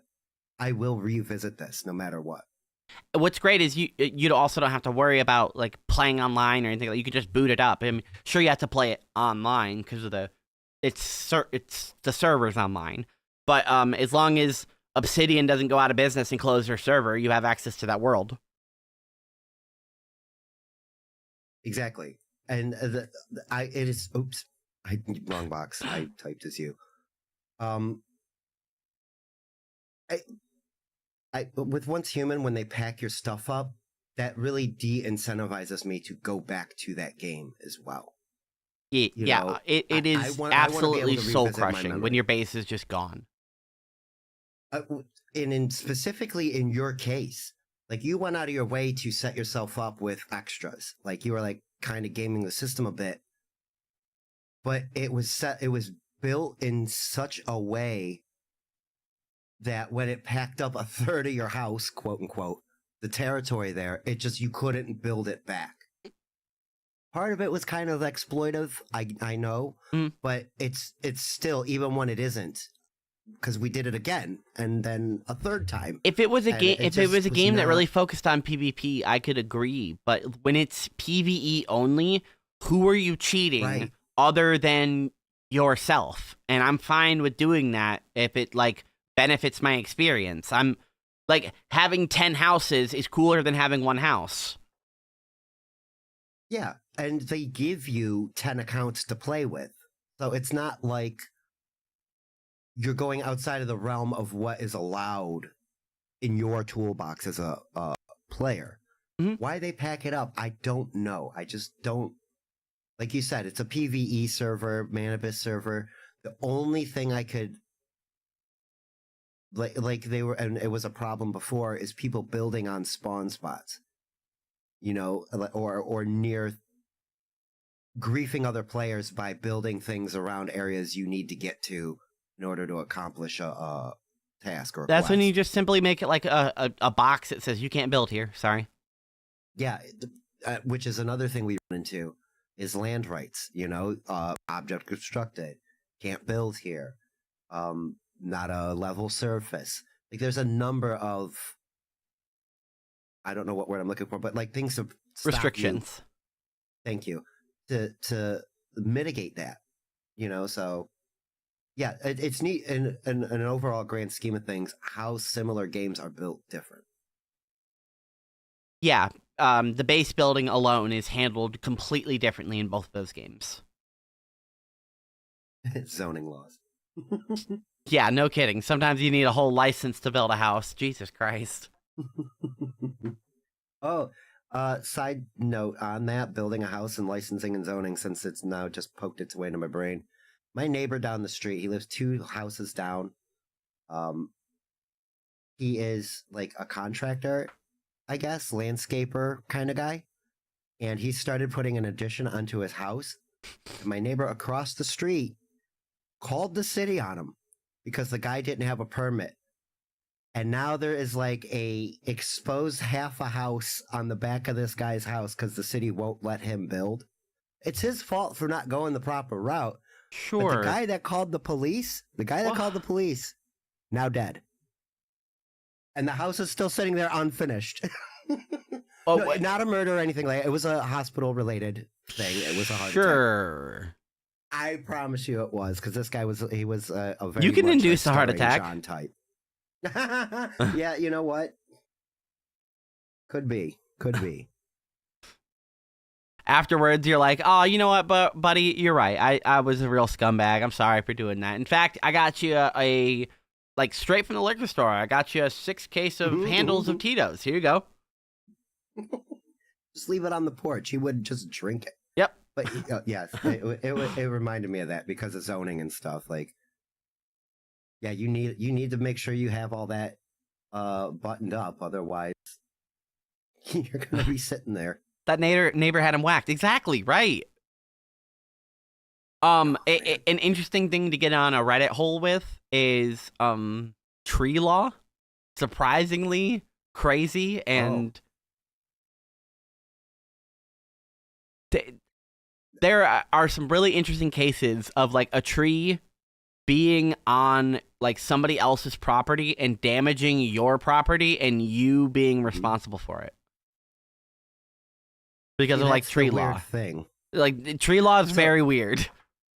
I understand that too, and it starts with like an apple tree dropping apples in somebody else's yard. Are those that guy's apples, or is that the tree owner's apples? You know what I'm saying? Mhm. Like, And then you have to Those figure are out who my actually apples. owns the tree, because where does the tree start? Is it where the trunk is, or is it where the base of the roots are? if the majority of the roots are under the property line on my side, it's my tree, right? Or I can make the argument at the very least. Yeah, tree law's weird. But like you said, if something damages my house, you know, if my neighbor's tree falls on my house, I got to pay for it. My house insurance has got to cover it. Blah blah blah. The neighbor's not exactly responsible. But I guarantee you, like with the apples, if it was cash, if leaves were dollar bills and they were blowing into my yard, people would be fighting for those leaves. But because it's garbage, they don't care. And I got to clean them leaves up anyway, right? So I do get upset with neighbor trees and blah, blah, blah. I hate it. I love trees, but I hate my neighbors. How about that? For months out of the year at my work, trees will blow in the front door, or like leaves, dead leaves will blow in the front door. And it's so confusing to me because there is not a tree within 1,000 feet of our store. Where do these leaves come from? And it's not just one or two. It is like a pile of leaves that'll just come into the store. I'm like, is it like a dust tornado that's coming and like spitting up all the leaves and then dissipating right out in front of my store? And then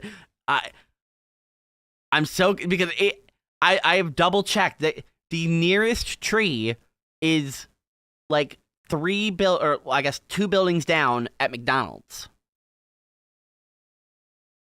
And that one single. I just don't get how it gets so far and then ends up in my store, where it's just, it seemed like there would be a tree right out front. There's so many leaves. Just a random nitpick, because we have carpet up there, so it's really annoying to sweep it or get rid of it, because once you touch it, the leaves crumble. And then get ground up into the fabric. I know exactly what. Oh. So annoying. And it's those Berber carpets too. Like those are runner carpets that have that low pile, and people just grind it in as they walk in and out of the. All right, enough of that. So couple nights ago on Friday night, did a stream with the Aussie guy who I mentioned at the beginning of the show. He had ladies' night. He was actually streaming like all weekend because he was home. But Friday night was ladies' night. It was KB, Haley, Kim Nicholson, me, and Ava. It was a good show.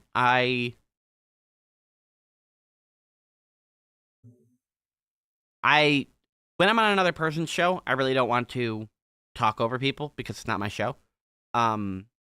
So I was asked the questions to like who's the most attractive, who's the creepiest, and there's one other question.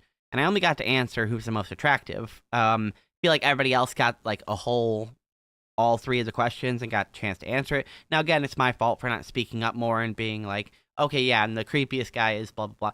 You know, it's just I guess next time I go on a show with more people like that, I will try to be less reserved. I don't know. Again, it's not my show, and there was a lot of people, and what they were saying was more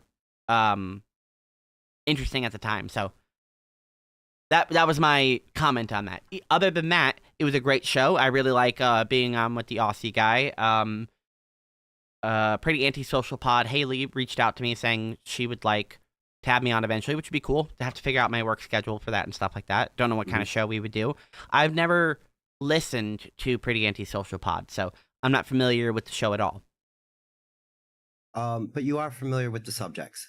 Yeah. She covers Steel Toe a lot. She covers Kiki a lot. She covers, Karmic now recently because he threatened to sue Pretty Antisocial.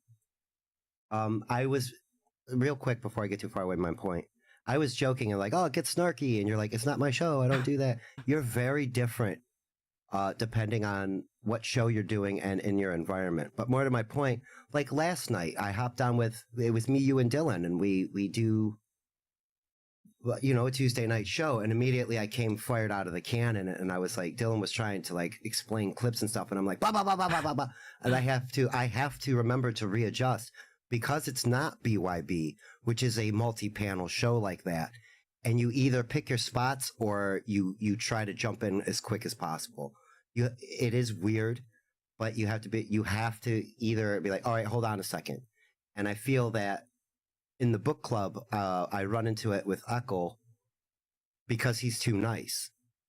He'll let me keep talking. He'll let you go. He'll let Lou go.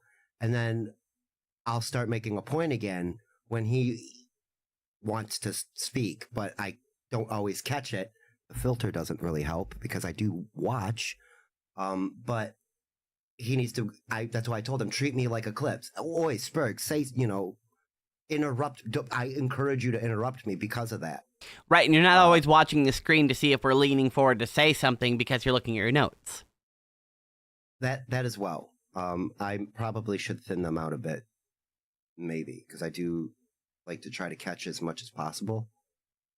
I don't like to miss things, I think is more or less how I should say it. But yeah, making your forcefulness adjustment on a show, like I think that was one of the few times I seen you on a multiple panel for an extended period where it wasn't a round robin. It was more or less get in where you fit in. I think you did well. Yeah, I thought so too. Like I said, I just wish I would have said a couple more things. So, giving that as a note to myself, there's no need to be as reserved. If I'm saying too much, I'll get the hint. Right. Jake is an example. Like today, he kind of got the hint. He was doing he's like, okay, I'll shut up, because you and Dylan chuckled at him. There are cues, and despite me being as autistic as I am, you figure it out. You figure it out. It's practice. But you do more solo stuff. And even then, when you're first hosting a show, when we do What's This Game, you're like, you got your script that we do, and you have a very different cadence of speaking, and you're trying to be much more professional and present a show. Whereas on a panel, it's more like how we're talking right now. It's more conversational. Is panel code for something else? Yes. Yes, it is. Quad is good at running a panel, and Husey is running a panel, Deb says, saying, I get it. I do Papa Kill on Saturdays, and that's a multi-panel show. I'm on there, and I'm different on there than when I'm on Nice Podcast Stupid. That makes sense. Absolutely. And then Mammy asking me to answer the question that Dean asked. I guess, okay, so most attractive, I gave it to Melton for multiple reasons. The first reason is I like fat guys with beards, so like he gets points in that category. He's very tall, so if we're going physical again, and he's got really great hair, so he's got that going. As far as personality, he's smart, he is charming, he's very funny, and he's very successful. He's good at what he does. He's smart. He's kind of like got the whole package if you like big fat guys. So I gave it to Melton. I know, I get it. I'm 1 for 3. I have 0 hair, and I'm not that fat anymore. Hey, at least you got comedy though. I'm a little bit funny, and I got a beard. All right, I'll take it. And then What was it? What were the other two? Yeah, creepy. let's Who's keep the going most with that. creepy? Now I was immediately going to just answer the obvious one, but apparently the rule was you can't answer Stuttering John. So aside from Stuttering John, who's creepy? Well, I mean, I watched the Creep Off, and I watched Creep Cast, and I still can't specifically tell you what creepy is because creepy is different for everybody, I guess. If we're going on the rule of the Creep Cast, or sorry, the Creep Off with Vinnie Paulino and Carl Hamburger, it is who would you be least likely to want to sit through an entire dinner with between these, people? I think Deb nailed it. I think it's Vince the lawyer. Even though he's like a mastermind MVP of the Dabbleverse and he's a great content spinner and all this crap, I don't like him. Yesterday, we were talking about. I've never talked to him though, so I don't know laughing. him outside of the character, but I don't know if there is a character outside of the character, That's what I'm meaning. Yesterday we were talking about laughing, and we were kind of making fun of this broad's laugh because she has like a very obnoxious, boisterous laugh. And then Dylan made a point to say somebody, the Seinfeld episode. Oh, that's funny. Vince never laughs. Well, that's not true. He does kind of That's smile true. and he'll chuckle. Right. That's it. That's all you get from him. He's a weirdo who doesn't laugh. But at the same time, there's a skill there because when he's screwing with John the way he doesn't break either. He doesn't smile. He doesn't crack the joke. We all see it and we're laughing our butts off. But he is stone cold to like delivery to John. It's so like John buys it sociopathic. every time. Borderline. Yes, very much so. Exactly. He's a master troll.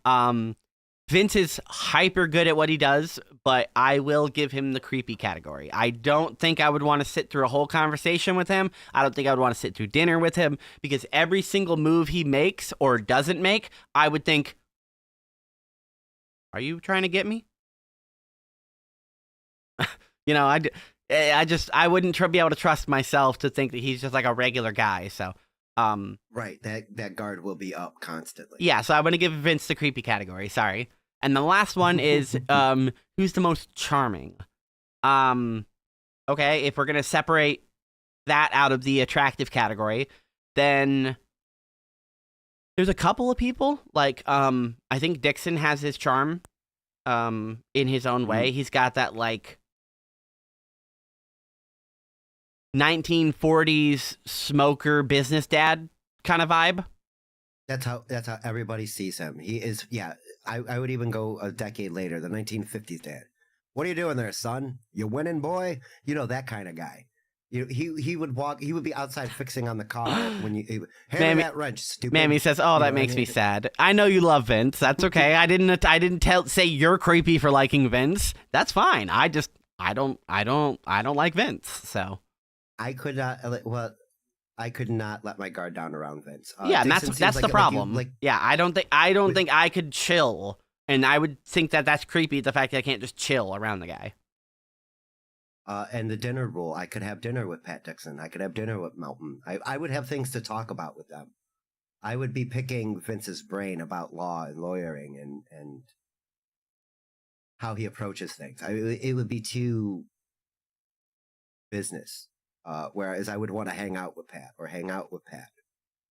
You know what I'm saying.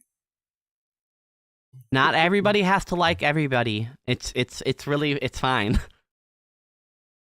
And then okay, so charming then, yeah, I think Dixon's in there. I think Mersch Good without question. alcohol is a little bit charming, but I think that's Another mostly his guy- voice. Well, but there is a thing about him. You want to like the guy, right? You want to like him. I do. I want But to like then him. Right. Well, and I felt the same way about Ava, except both Mersch and Ava are very combative in different ways. But that's what makes the charm go right away. You're just like, oh, all right, I don't want to fight with you. I wanted to like you, and now you want to fight with? Come on, man. You know what I'm saying? Yeah, absolutely. Miami's saying Ava's brilliant. I like her. You like everybody though, so I mean, um, producer Definitely a Chris. provocateur. Producer Chris, I feel like doesn't get enough credit, and I feel like he nails the charming, especially in person. If you've ever met Chris, he is awesome. So I think Chris definitely is up there in the charming, and there was one more that I had that I just forgot, but it's like I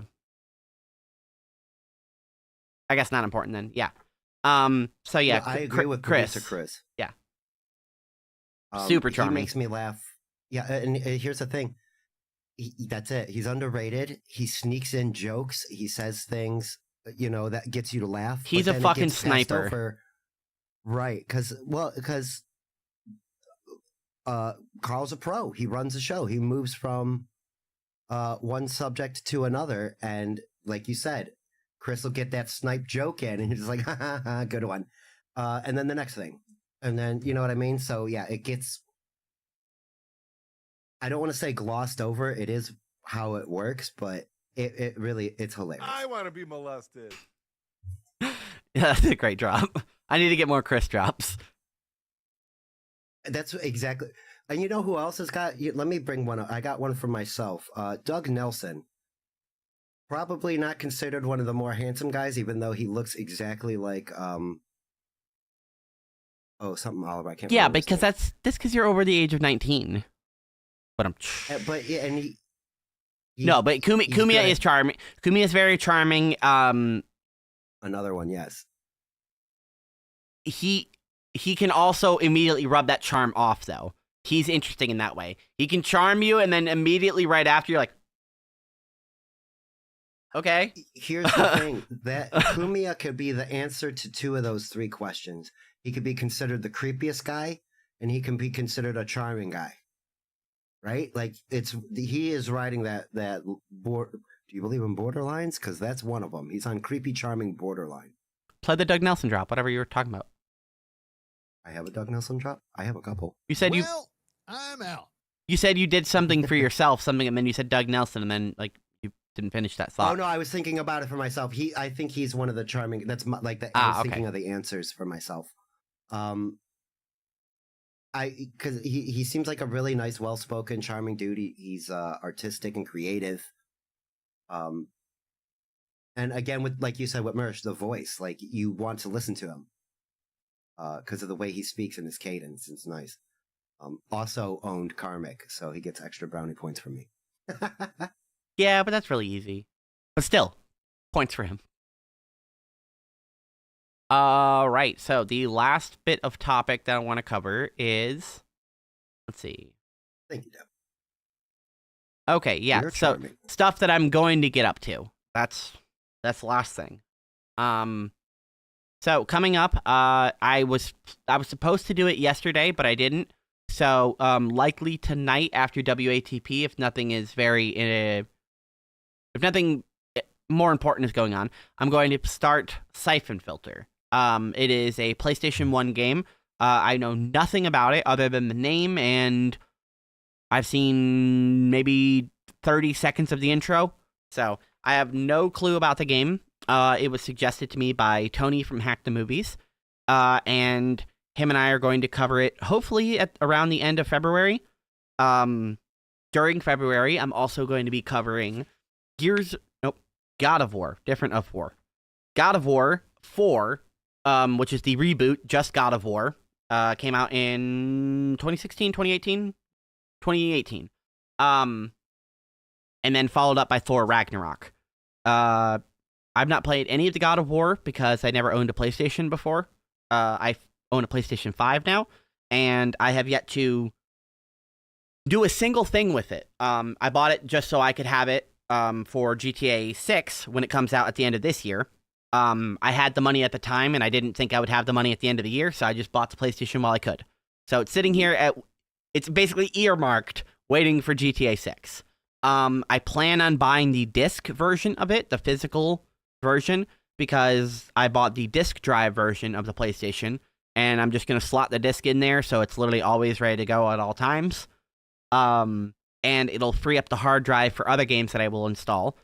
One I have is Ghost of Yotei, which came with the console because I have the Ghost of Yotei version. But I have no interest in playing that right now because I don't know anything about it. I haven't heard, other than my friend Sean, I don't know anyone that would even want to talk about it. So it's something that is definitely on the back burner. But excited to boot it up and get God of War going because I like the story, I like the combat, I like character action, beat 'em up, hack 'em slash type games. They're good like that. I like building up combos and feeling like I'm, even though they're intended, feeling like I'm like absolutely kicking ass through stuff. You know, it's nice whenever they give you a 9-hit combo and you're able to do the 9-hit combo with 2 variations if you want. It feels good, and I like that. God of War is one of those games because I've not played God of War, I've not played Devil May Cry, I've not played Bayonetta, I've not played any of these that are in the exact same genre. So I'm excited to get into it, and that's going to be covered with Lou the God. Excellent. Speaking of, I will be hanging out with him Friday morning. That's what he was DMing me about. They do Belly Bros Monday, Wednesday, Friday, I think, is the new schedule, 8:30 a.m. to 10:30. I've never played a God of War game, like only like a little bit of the earlier ones, and Bayonetta was one that has been recommended to me over and over again because I do like a hack and slash beat 'em up. I grew up on like arcade style beat 'em up, quarter muncher. You can barely get through a level because they're throwing so many people. But and that was the thing. That was the neat part, was like being able to borderline button mash combos. And then like how the evolution is like with God of War or any of the newer games, you start a path. It's like you got your first 3 hits, then 4, 5, then 6, 7, and 8. And those are all variations later on. You know what I mean? And it does. It makes you feel tough. It makes you run through. One more point to that. There's a lot of sleeper beat 'em up hack and slashes that are just stuck on the Wii, like Rygar or I was going to say Monster Hunter, but that really don't count. Ninja But Gaiden. that one, another one. Although that's on There's Xbox as so well. many. Oh, did it make it to Xbox? That's a Sega game too, so yes, maybe so.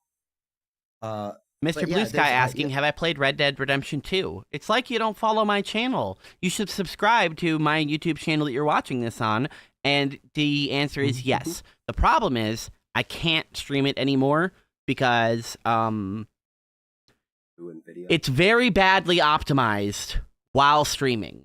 I don't know. I assume it's my fault because of how decked out I have my OBS. If I ran it on a separate computer and just piped it in, it'd be no problem. But the solution I had for that is I was going to wait for the Steam console to come out and buy that, and then that's just going to plug right into my computer, and then it's a second computer to run my games on. Because I don't really want to restart the entire game on the PlayStation, which is why I didn't just buy it on the PlayStation and restart it. It's because I'm already in a good chunk through the game, and I don't want to restart it because then I'm going to lose interest in playing it. You're gonna right. I get it because it's a story game. It's like It's you story wanna and play it's a the slow story burn. once, right? I don't want to have to it's go an back to the end part where game. I'm gathering the kindling. No, thank you. The fire literally just started to burn. Okay, I'm good. I would like to keep going. I get you. So, to answer and- that a little bit more accurately, yes, I play Red Dead Redemption 2. If you check out my website, you can see my schedule on there, and I stream it on Discord since it's easy to do that. I go into voice chat, hang out with some friends, and usually stream Red Dead for an hour or two. There is a mystery. I will send you a video for it. I caught a little bit of that. Thank you for bringing that up. I remember you saying something about that last week, and it was served into my algorithm I'm because my interested. algorithm is actually interesting now. And it is apparently connecting both GTA 5 and Red Dead Mhm. 2, and it's taken Mhm. players this long to figure out. And what's interesting about things like this is whenever players start finding it like accidentally, especially whenever there's no, when it's all like a mystery and it's like an Easter egg hunt and stuff like that.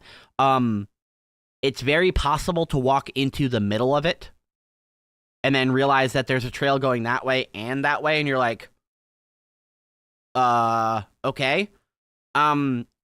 So for anyone that's not in the know, there is mysterious spider webs that appear in Red Dead 2. It's through like 1 hour of the night in random locations. Some places it's 2 to 3, some places it's 3 to 4, and it'll just appear for 1 hour and then it'll disappear. It just like fades into existence, and the spider webs are made out of like cables, except they're made to look like spider webs. That's just, what the model is. So interesting to note, they're deliberate. It's not something that's accidentally happened or whatever. There are a bunch of spider webs that players have been finding, and then some of the spider webs are like on light poles, and the light poles have letters that lead you in directions. So it turns out that years and years and years ago, players found a pentagram glowing underneath a house during a random hour of the night, just like the spider webs. That turns out to be the beginning of this thing. We were supposed to find that pentagram and then investigate the pentagram more and go from the pentagram to the next step.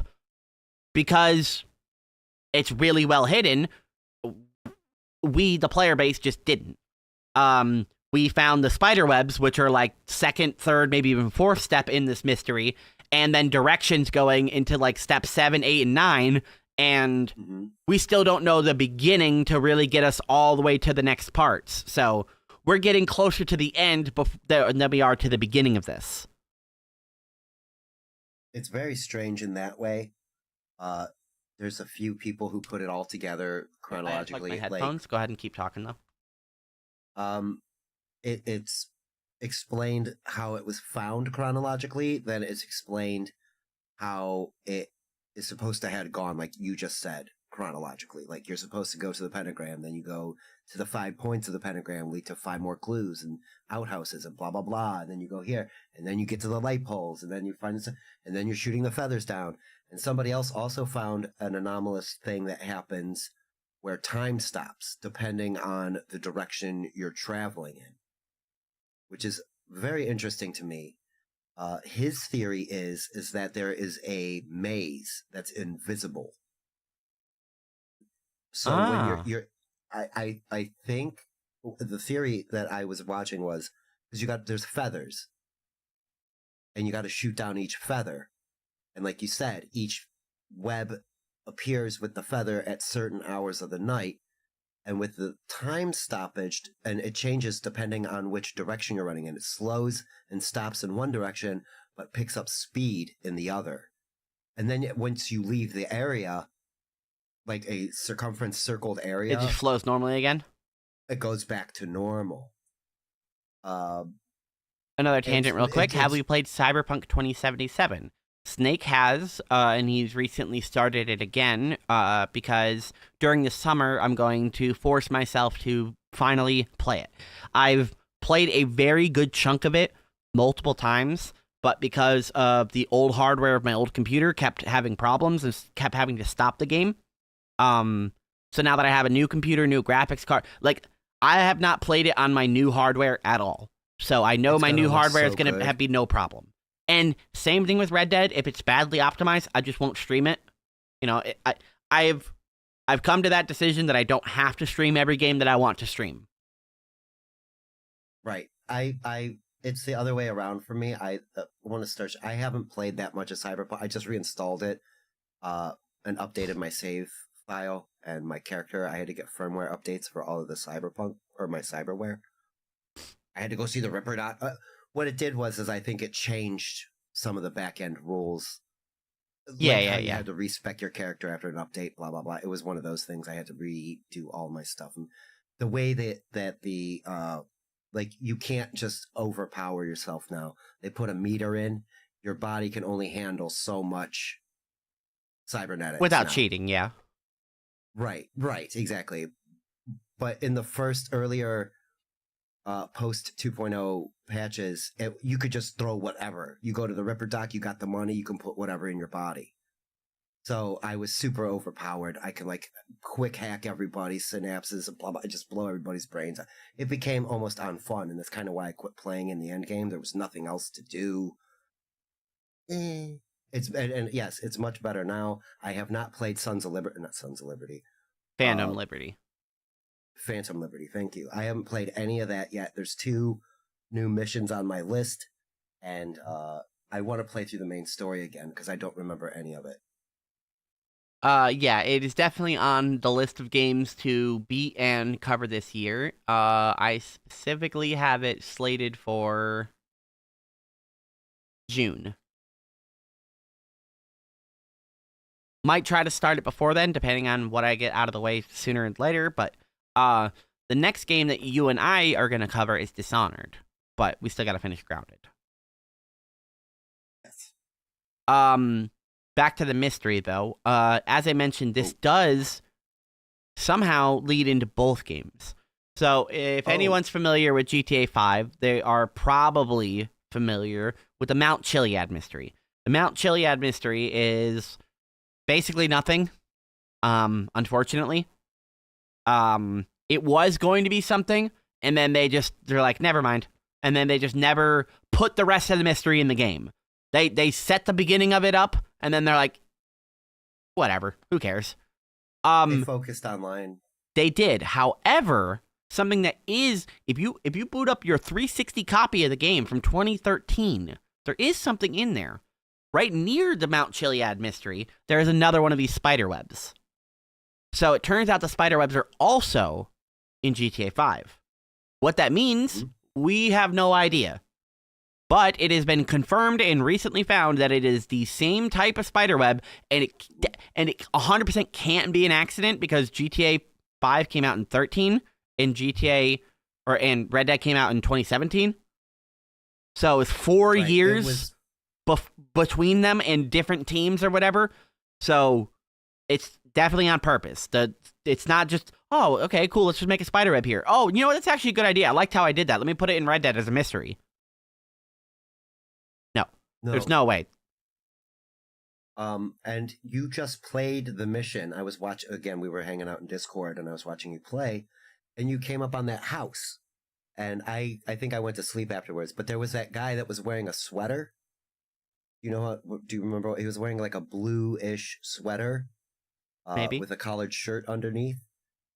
And he had blonde hair, and he sent you on a mission. He wanted you to go find something for him. I don't know if you continued to play after that, but there's a mission specifically in RDR2 that is tied to GTA 5 as well. Okay. I don't know if you went back or not. Like, okay, so you do the mission for the guy. I don't know. I don't think you did because it's a side quest. But you go back to the cabin and something else happens there. I don't want to say, but it's very strange and anomalous. I can only give you that. Next time you play, we'll see. I really like that these type of mysteries exist in games. Even ones that aren't necessarily mysteries. So something that was in Halo 3 that was hidden for 11 years. People didn't know it for 11 years. On one day of the year, depending on your system clock. So if you are offline, you can do it anytime. But one day of the year, when loading on Halo 3, the loading screen will be different. Very, very suddenly, or very subtly, it's different. So the loading screen in Halo 3, it like starts on the ring, and then it like loads the whole ring like this, and then that's like the load screen. On this different day, the ring loads like normally, except printed on the ring is "Happy Birthday, Lauren." And it's just baked right into the game. It's always been there. It always will be. On that day, when you load anything on Halo 3, it'll say "Happy Birthday, Lauren." Really nice. That's awesome. awesome. Super cool. I don't know whether he had to get permission to do that. I don't know if he just did it and didn't get approval. Doesn't matter. Really cool. And it's really cool that that's been in there, and it took people like 11 years for somebody to be like, hold on, was that load screen different?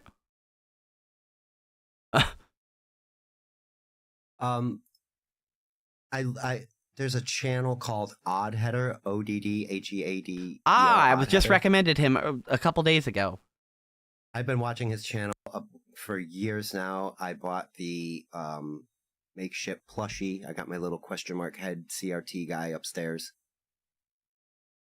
Very He's the much- one that recommended the Mount Chiliad discovery after 12 years, 2 weeks ago. He was that's where I got most of my information from him. He was a little behind on this most recent update for the Mount Chiliad, but yeah, I agree with you. It was an abandoned mystery there. Well, the actual like inside of Chiliad is, but we can't confirm just yet that the spider web is also a Yeah. dead mystery. You know, I don't think so for that anyone is. that's curious, Mount Chiliad, you go in this mountain, and in the mountain there's a plaque, and it has like some hieroglyphics on it, and one of them's like an egg, one of them's a flying saucer, and one of them's like a guy with a jetpack.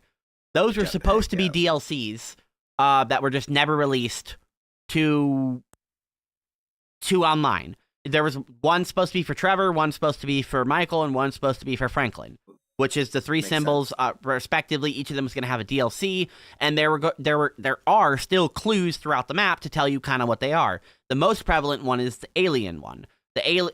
What is a DLC? Downloadable content. It is a thing that you can pay for to put more of your game into your game. It is a catch-all term. DLC could be a new hat for your character. It could be a new character you unlock. It could be a new mission. It is just a catch-all for the word downloadable content.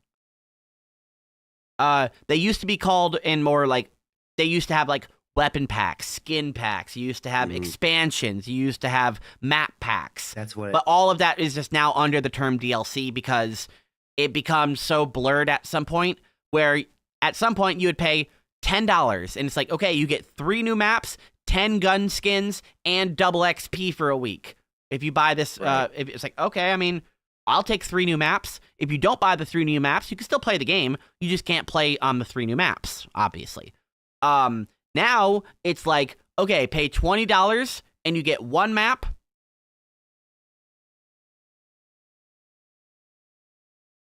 Sorry, you were expecting more? I'm good.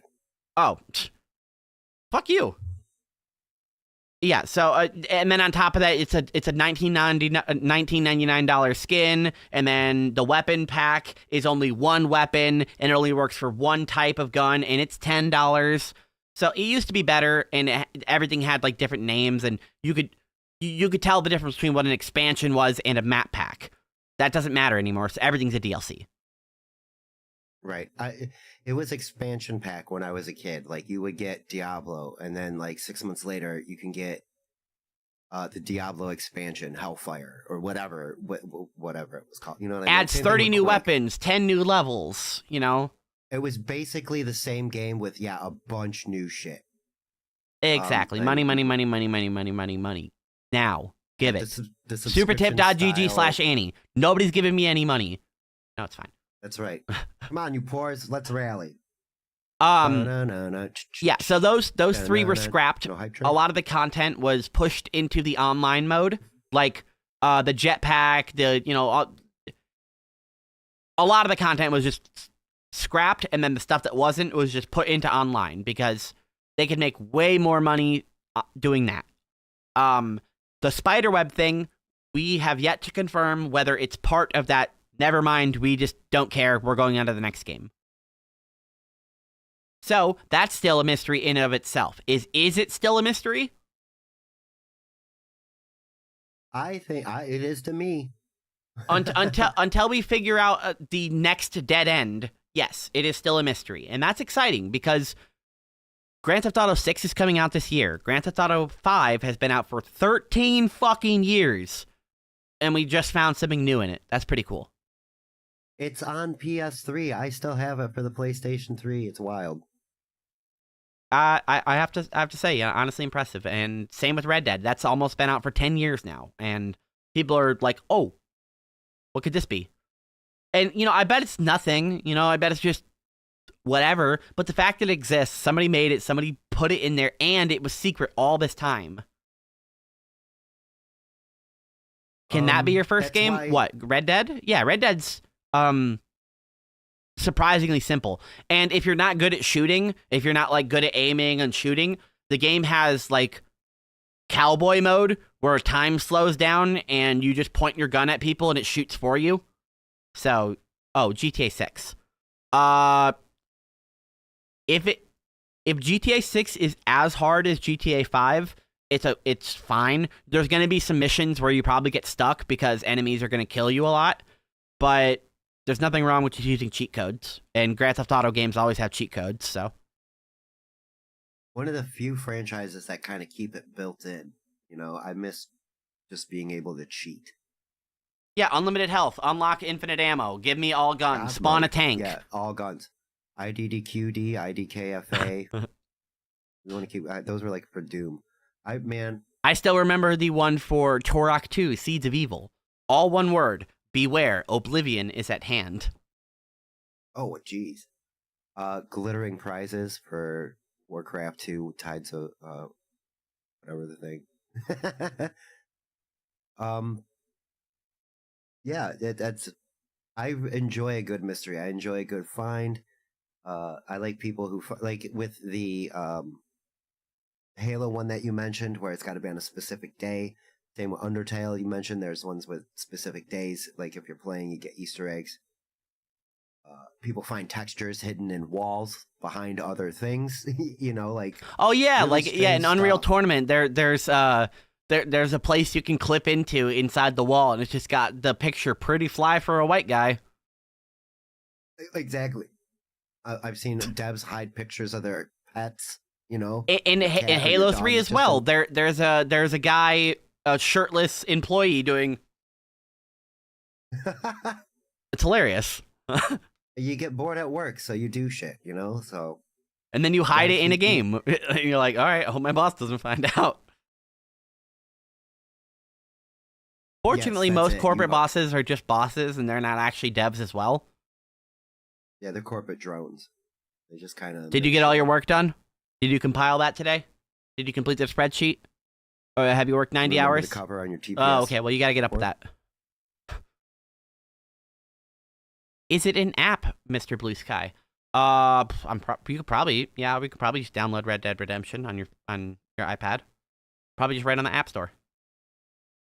All right. So the last thing I want to cover is, again, another game I'm playing is on Saturdays. Playing some indie games, some smaller games. I'm doing a series called To the Moon. Well, that's one of the games in the series, but whatever. Did Bird Story a couple weeks ago. Did the first half of To the Moon Saturday. Definitely cried a bunch, and will probably cry some more on Saturday again when I do the rest of it. Now, something I forgot is To the Moon does have 2 post-game missions. So after the story, there's 2 bonus stories before I start the next game. Got it. Cry, yes. the Yes, I music cried like a is- little bitch multiple times on Saturday, yes. You know what? You know what's even worse is I'm watching you play this game and you're welling up and cheering and it's making you emotional and like, you know, we're friends, so watching you get emotional makes me get emotional. I'm like, oh, this Annie's so sad. Oh my god. The music, the piano, it definitely is not helping the emotional state. Dude. It really is not, you know, it's so melancholy. It's not sad. It's there are sad points and sad things happen, but the story overall is It's not a just- sad I story. don't No, know. not really. It's It's correct. gray. It's It's so- melancholy. It's gray. It's very. It's mute, but it's not sad. You know. It's well written. Hmm. Real and one thing, because of course the music, I always pay attention to them. There is the guy that does a lot of the composing of the piano, but there is a woman that sings. I don't know if you've heard the vocal version of the theme song for that game yet. Yes, I own the Okay. theme for To the Moon. I own the theme song, because I bought the bundle, so I own the soundtrack. Okay. And I also own the game. Where do you find those? Oh, it's the Yeah. game right here. It's soundtracks. So I can't remember her name off the top of my head, but she also composed the music for Plants vs. Zombies. I don't know why I found that interesting. I just did. And other games too. It's like so this guy got a very decent professional musician slash game, specifically game musician, you know, like does original music for Are you video talking about games. for this? Plants vs. Yes. Oh, okay. The guy, I can't remember his name. The guy that made To the Moon did all the music, but got her help with like some of the melodies, and she does the vocals. I was like, oh, who is this? And I went and looked her up, and does multiple soundtracks / scores for games, and Plants vs. Zombies being the one that jumped straight out at me. I was like, really? You know, like, I don't know why, because it's such a different game, I think, in my head. You know, it's one of those tower defense games, and this is just so much more. It's completely different than that game. It's very artistic. It's very story driven. You know, it's got a whole different feel to it, where you're just playing Plants vs. Zombies and jamming Holy along. shit, I just discovered, as we're talking right now, that there is a third episode called Imposter Factory. So it's the Oh, that sounds prelude, interesting. Bird Story, To the Moon, Finding Paradise, and Imposter Factory. Okay. I am super excited now to continue this, because I was a little sad that the last game was going to be Finding Paradise, because I haven't played it for years because I didn't want that closure, you know? But I know. Yep. knowing that there's a third game, that's really exciting. I get that. I'm not going to finish this game because I don't want to. What's on the shirt? Oh, it's just my Guess What hoodie. It's my warmest article of clothing. Except for, like, I have big coats, like I have mechanics jackets, but I'm not going to wear those inside.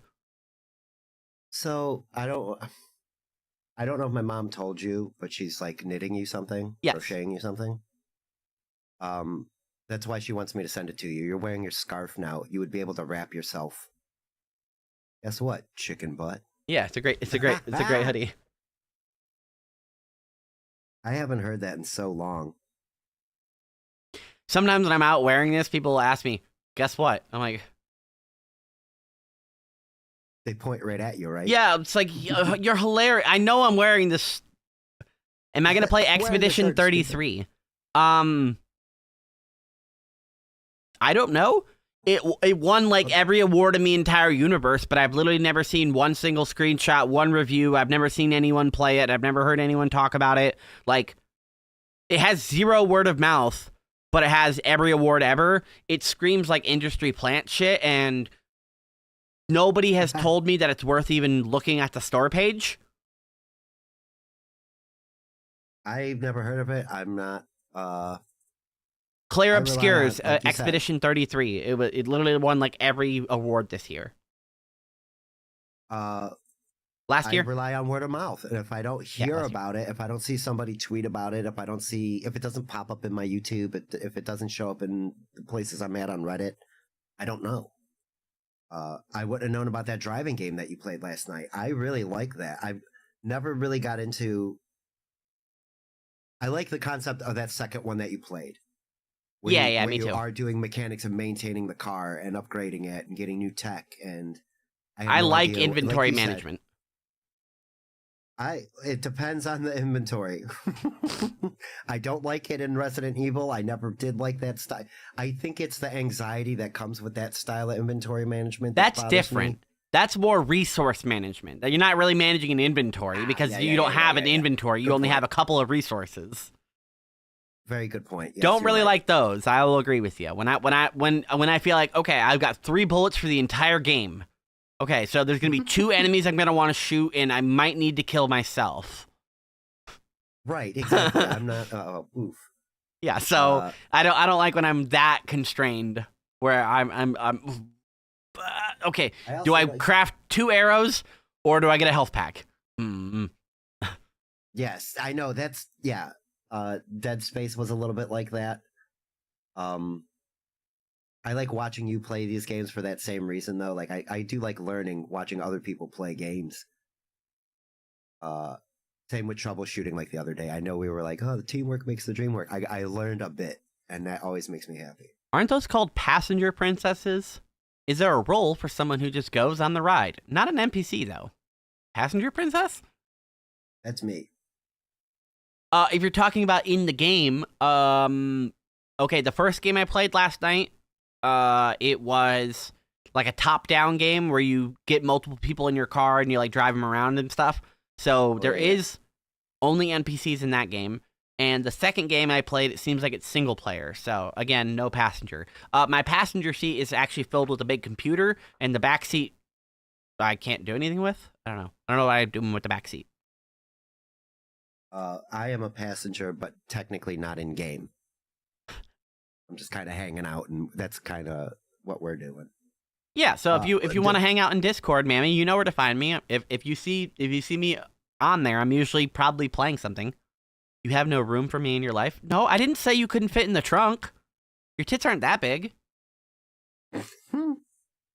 That was something that was funny to me yesterday. We both had the same thought, and then you did it. Like, that's something I like watching people. That's where I was going. I like watching people doing gaming, and then I think something, and then I see somebody else do it. It's like, okay, maybe I am a little bit normal. Like, it makes me feel like I'm, I do have the same line of thinking of most people, and it was specifically putting the spare tire in the back of the station wagon. Right. Like, I can't take this with me? What do you mean? I can't. There's a spare tire right here. What do you mean I can't take it with me? There was no throw mechanic to chuck it in the back seat. You know what I mean? Like, it wouldn't let you. Because that's exactly Oh, where I would have put it. Like, okay, fair. clearly I can't put it in the back because that's where the crafting table is. Fine. But there's a whole back seat. Just throw it in there. Games are sometimes very realistic, and then other times it's like, sorry, you can't go that way. And then there's one milk crate blocking your path. Well, and that's exactly it happened exactly like that. You couldn't get the car door open because you were standing too close, and the door opens outwards towards you, so it wouldn't open. You backed off, opened the car door, but it wouldn't let you put the tire in the back seat of the car. It's like, what the hell? Come on, man. Yeah, I can put the thing in the front seat, but I can't put no. Okay, that one did make sense, but then yeah, like you said, immediately didn't make sense afterwards. Of course you can't open the door and put the machine in the door. You have to open the door first. You can't put it through the door.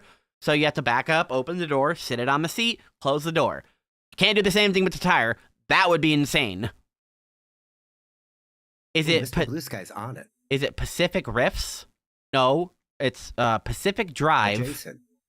Yeah. There's Pacific Drive and Dead Static Drive. Both of those are currently on Game Pass. And as I was talking to Snake last night, I really like road games. Not driving games, not racing games. I like games that are about the road.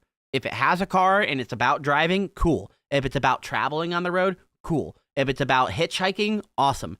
I like stories about the road. Mr. Blue Sky was the one that recommended to me the one I recommended last night. RV There Yet. It's a team-based road game. And so it's up to 4 players, and you're driving an RV, and of course you get a flat tire, the wheel falls off. I think in the, I don't want to say Grand Canyon, I should say more or less, like a national Is it one of park, those like friend Yellowstone swap National games? Park. Like 4-player co-op? Yes. Nice. It's a friend swap game. I think the physics are a little bit wonky. That's the best part of friend swap games. This is when they're wonky a little bit. It looks just like that. So it looks like a fun one to play. Here, let me open it on Steam so I don't forget it. Let's see. It's been in my mind to play, and now that you've said $8, you like road games, and again, not bad, right? And it looks ridiculously silly. Here, let me just watch it. Here, but- hold and there's a on. Wait, camping and I can do. Hold on, I can do this. We're on a show. Let's see. Click here, click there. Application window. Nope, that's not it. I'm looking for share Steam. Okay, Yeah, there and we are. then switch the layout.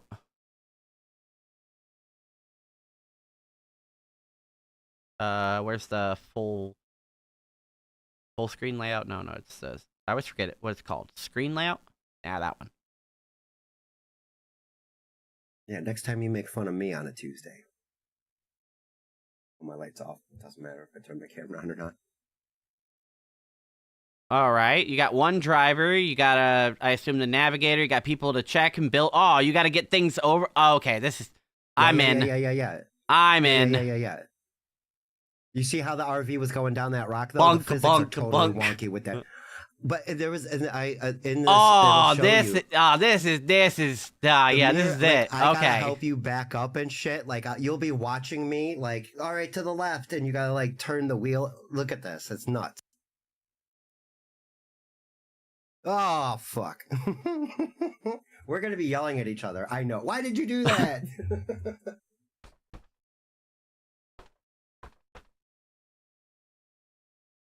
Oh, and they're smoking, so I'm into it.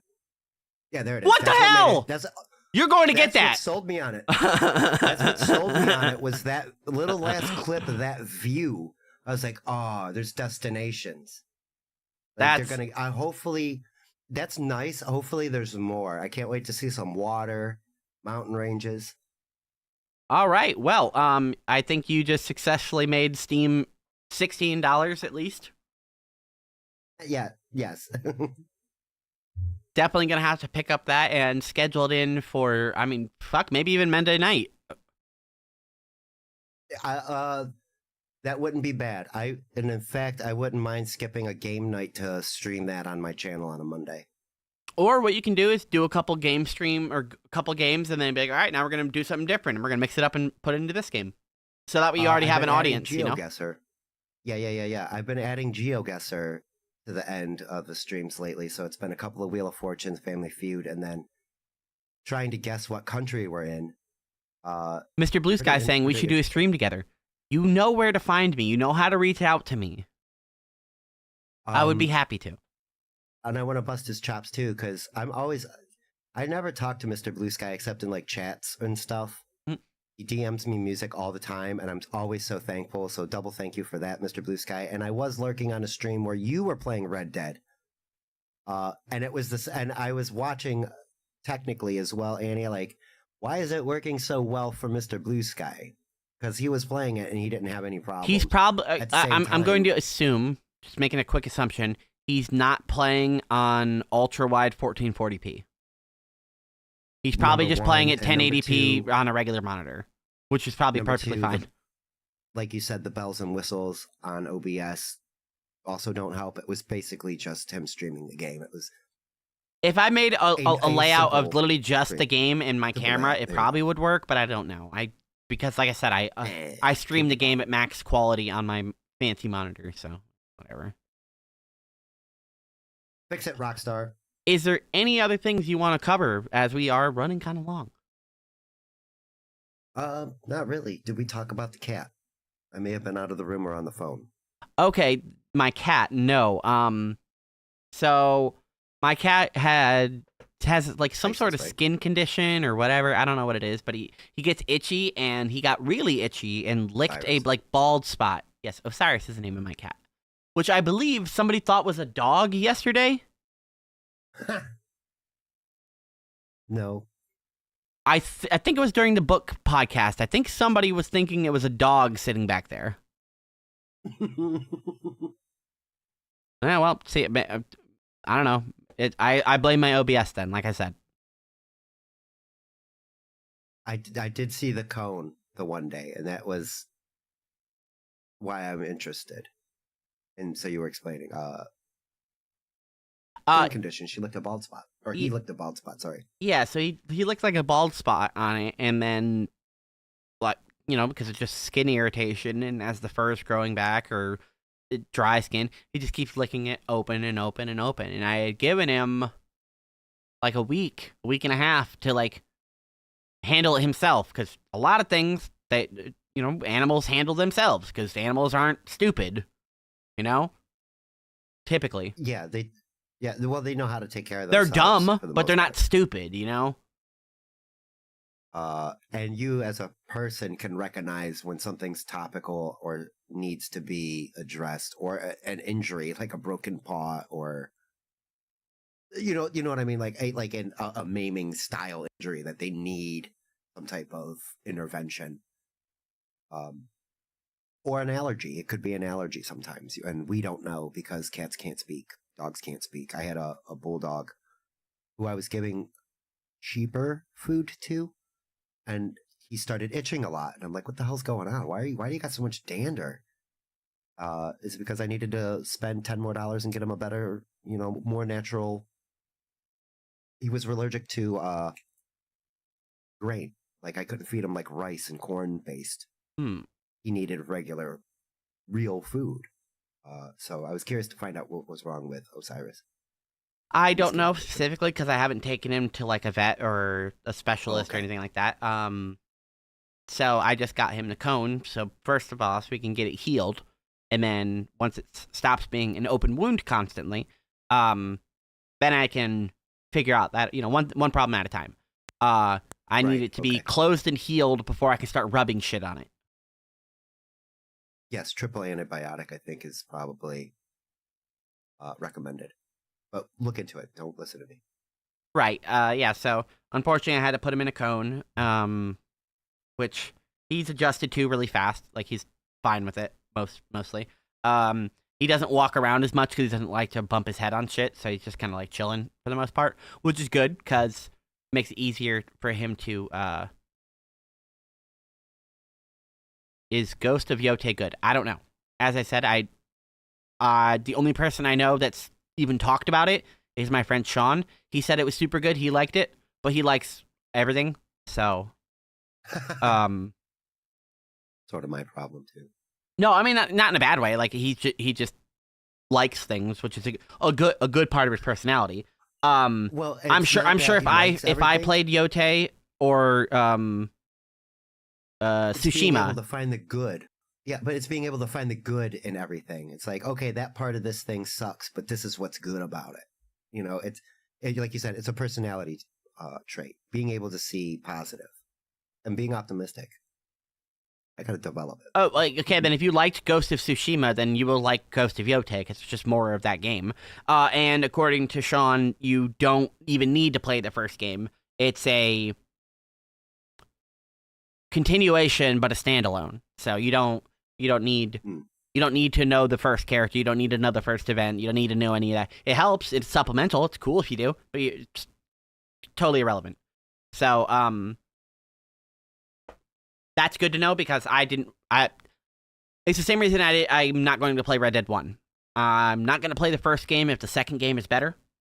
Especially if it's a game that I don't really care about. I don't care about Ghost of Yote, Ghost of Tsushima. If the game is great, sure, I'd rather play the second one, which is better, Even if the story is not better, the game is better. Perfect example is Tears of the Kingdom and Breath of the Wild. Breath of the Wild is a much better story. It's a better story experience overall. That's the first one, right? Yes, Tears of the Kingdom followed up and they said, hey, everything you liked about the first game, we're going to give you that again, and we're going to give you all the tools you wish you had in the first game. The second game or the second story is not as awesome. You're afraid to play Yote. I don't want to be disappointed. Yeah, exactly. You don't want that. You don't want to play something and then be like, I was disappointing, and then you can't go you can't go back. It's locked in that shitty state then. I get it. But from what I've heard, it's fantastic. It's just as good as the first game, and if you want more Ghost of Tsushima, then it's just more Ghost of Tsushima. So, that's coming from my friend who I trust his opinion. So, that's now you're hearing it second hand? Second hand. Yes, yeah, right, second hand. So yeah, my friend told me it was good. Yeah. That is pretty much about it for today. Yep, anything else you want to cover or anything? Anyone you want to plug? No, just you, supertip.gg/Annie, and hanging out here Wednesday. Look forward to us covering Grounded. BYB later tonight. I don't know. And tomorrow's the day off, so tomorrow is the day I'm trying to figure out when or how to do an extra stream. What are you supposed to ask for me? I don't know. Maybe I was. Ask Annie for me. I'm too shy. Are you too nice? It is exhausting. No. Oh. Yeah, I don't think so. That's why I didn't even address it. It's like, what are you talking about? Yeah. You're an adequate amount of nice. Is that what you want? I see. No, she told me to check my DMs. All right, before we leave, then, do you think Annie will be my Valentine? Heart, smiley face. I don't know why, but I'm crushing on her hard. Sure. Aw. Sure. Or do you want an emphatic? He's- Hell yeah. That yeah, one. you That one gotta be better. enthusiastic for. Okay, got for, it. Got it. Edie.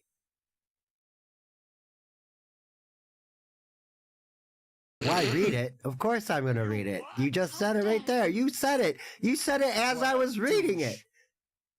Hey, no. Now you ready to play in the Valley of Men, bitch? It's me, you, and Mr. Blue Sky. So, kiss my butt. Oh, you're mortified. Get out of here. You said it in the chat earlier. You said you were crushing on Annie at the beginning of the show, and then you just said, "Will you be my Galentine?" Yeah. Oh, bless you.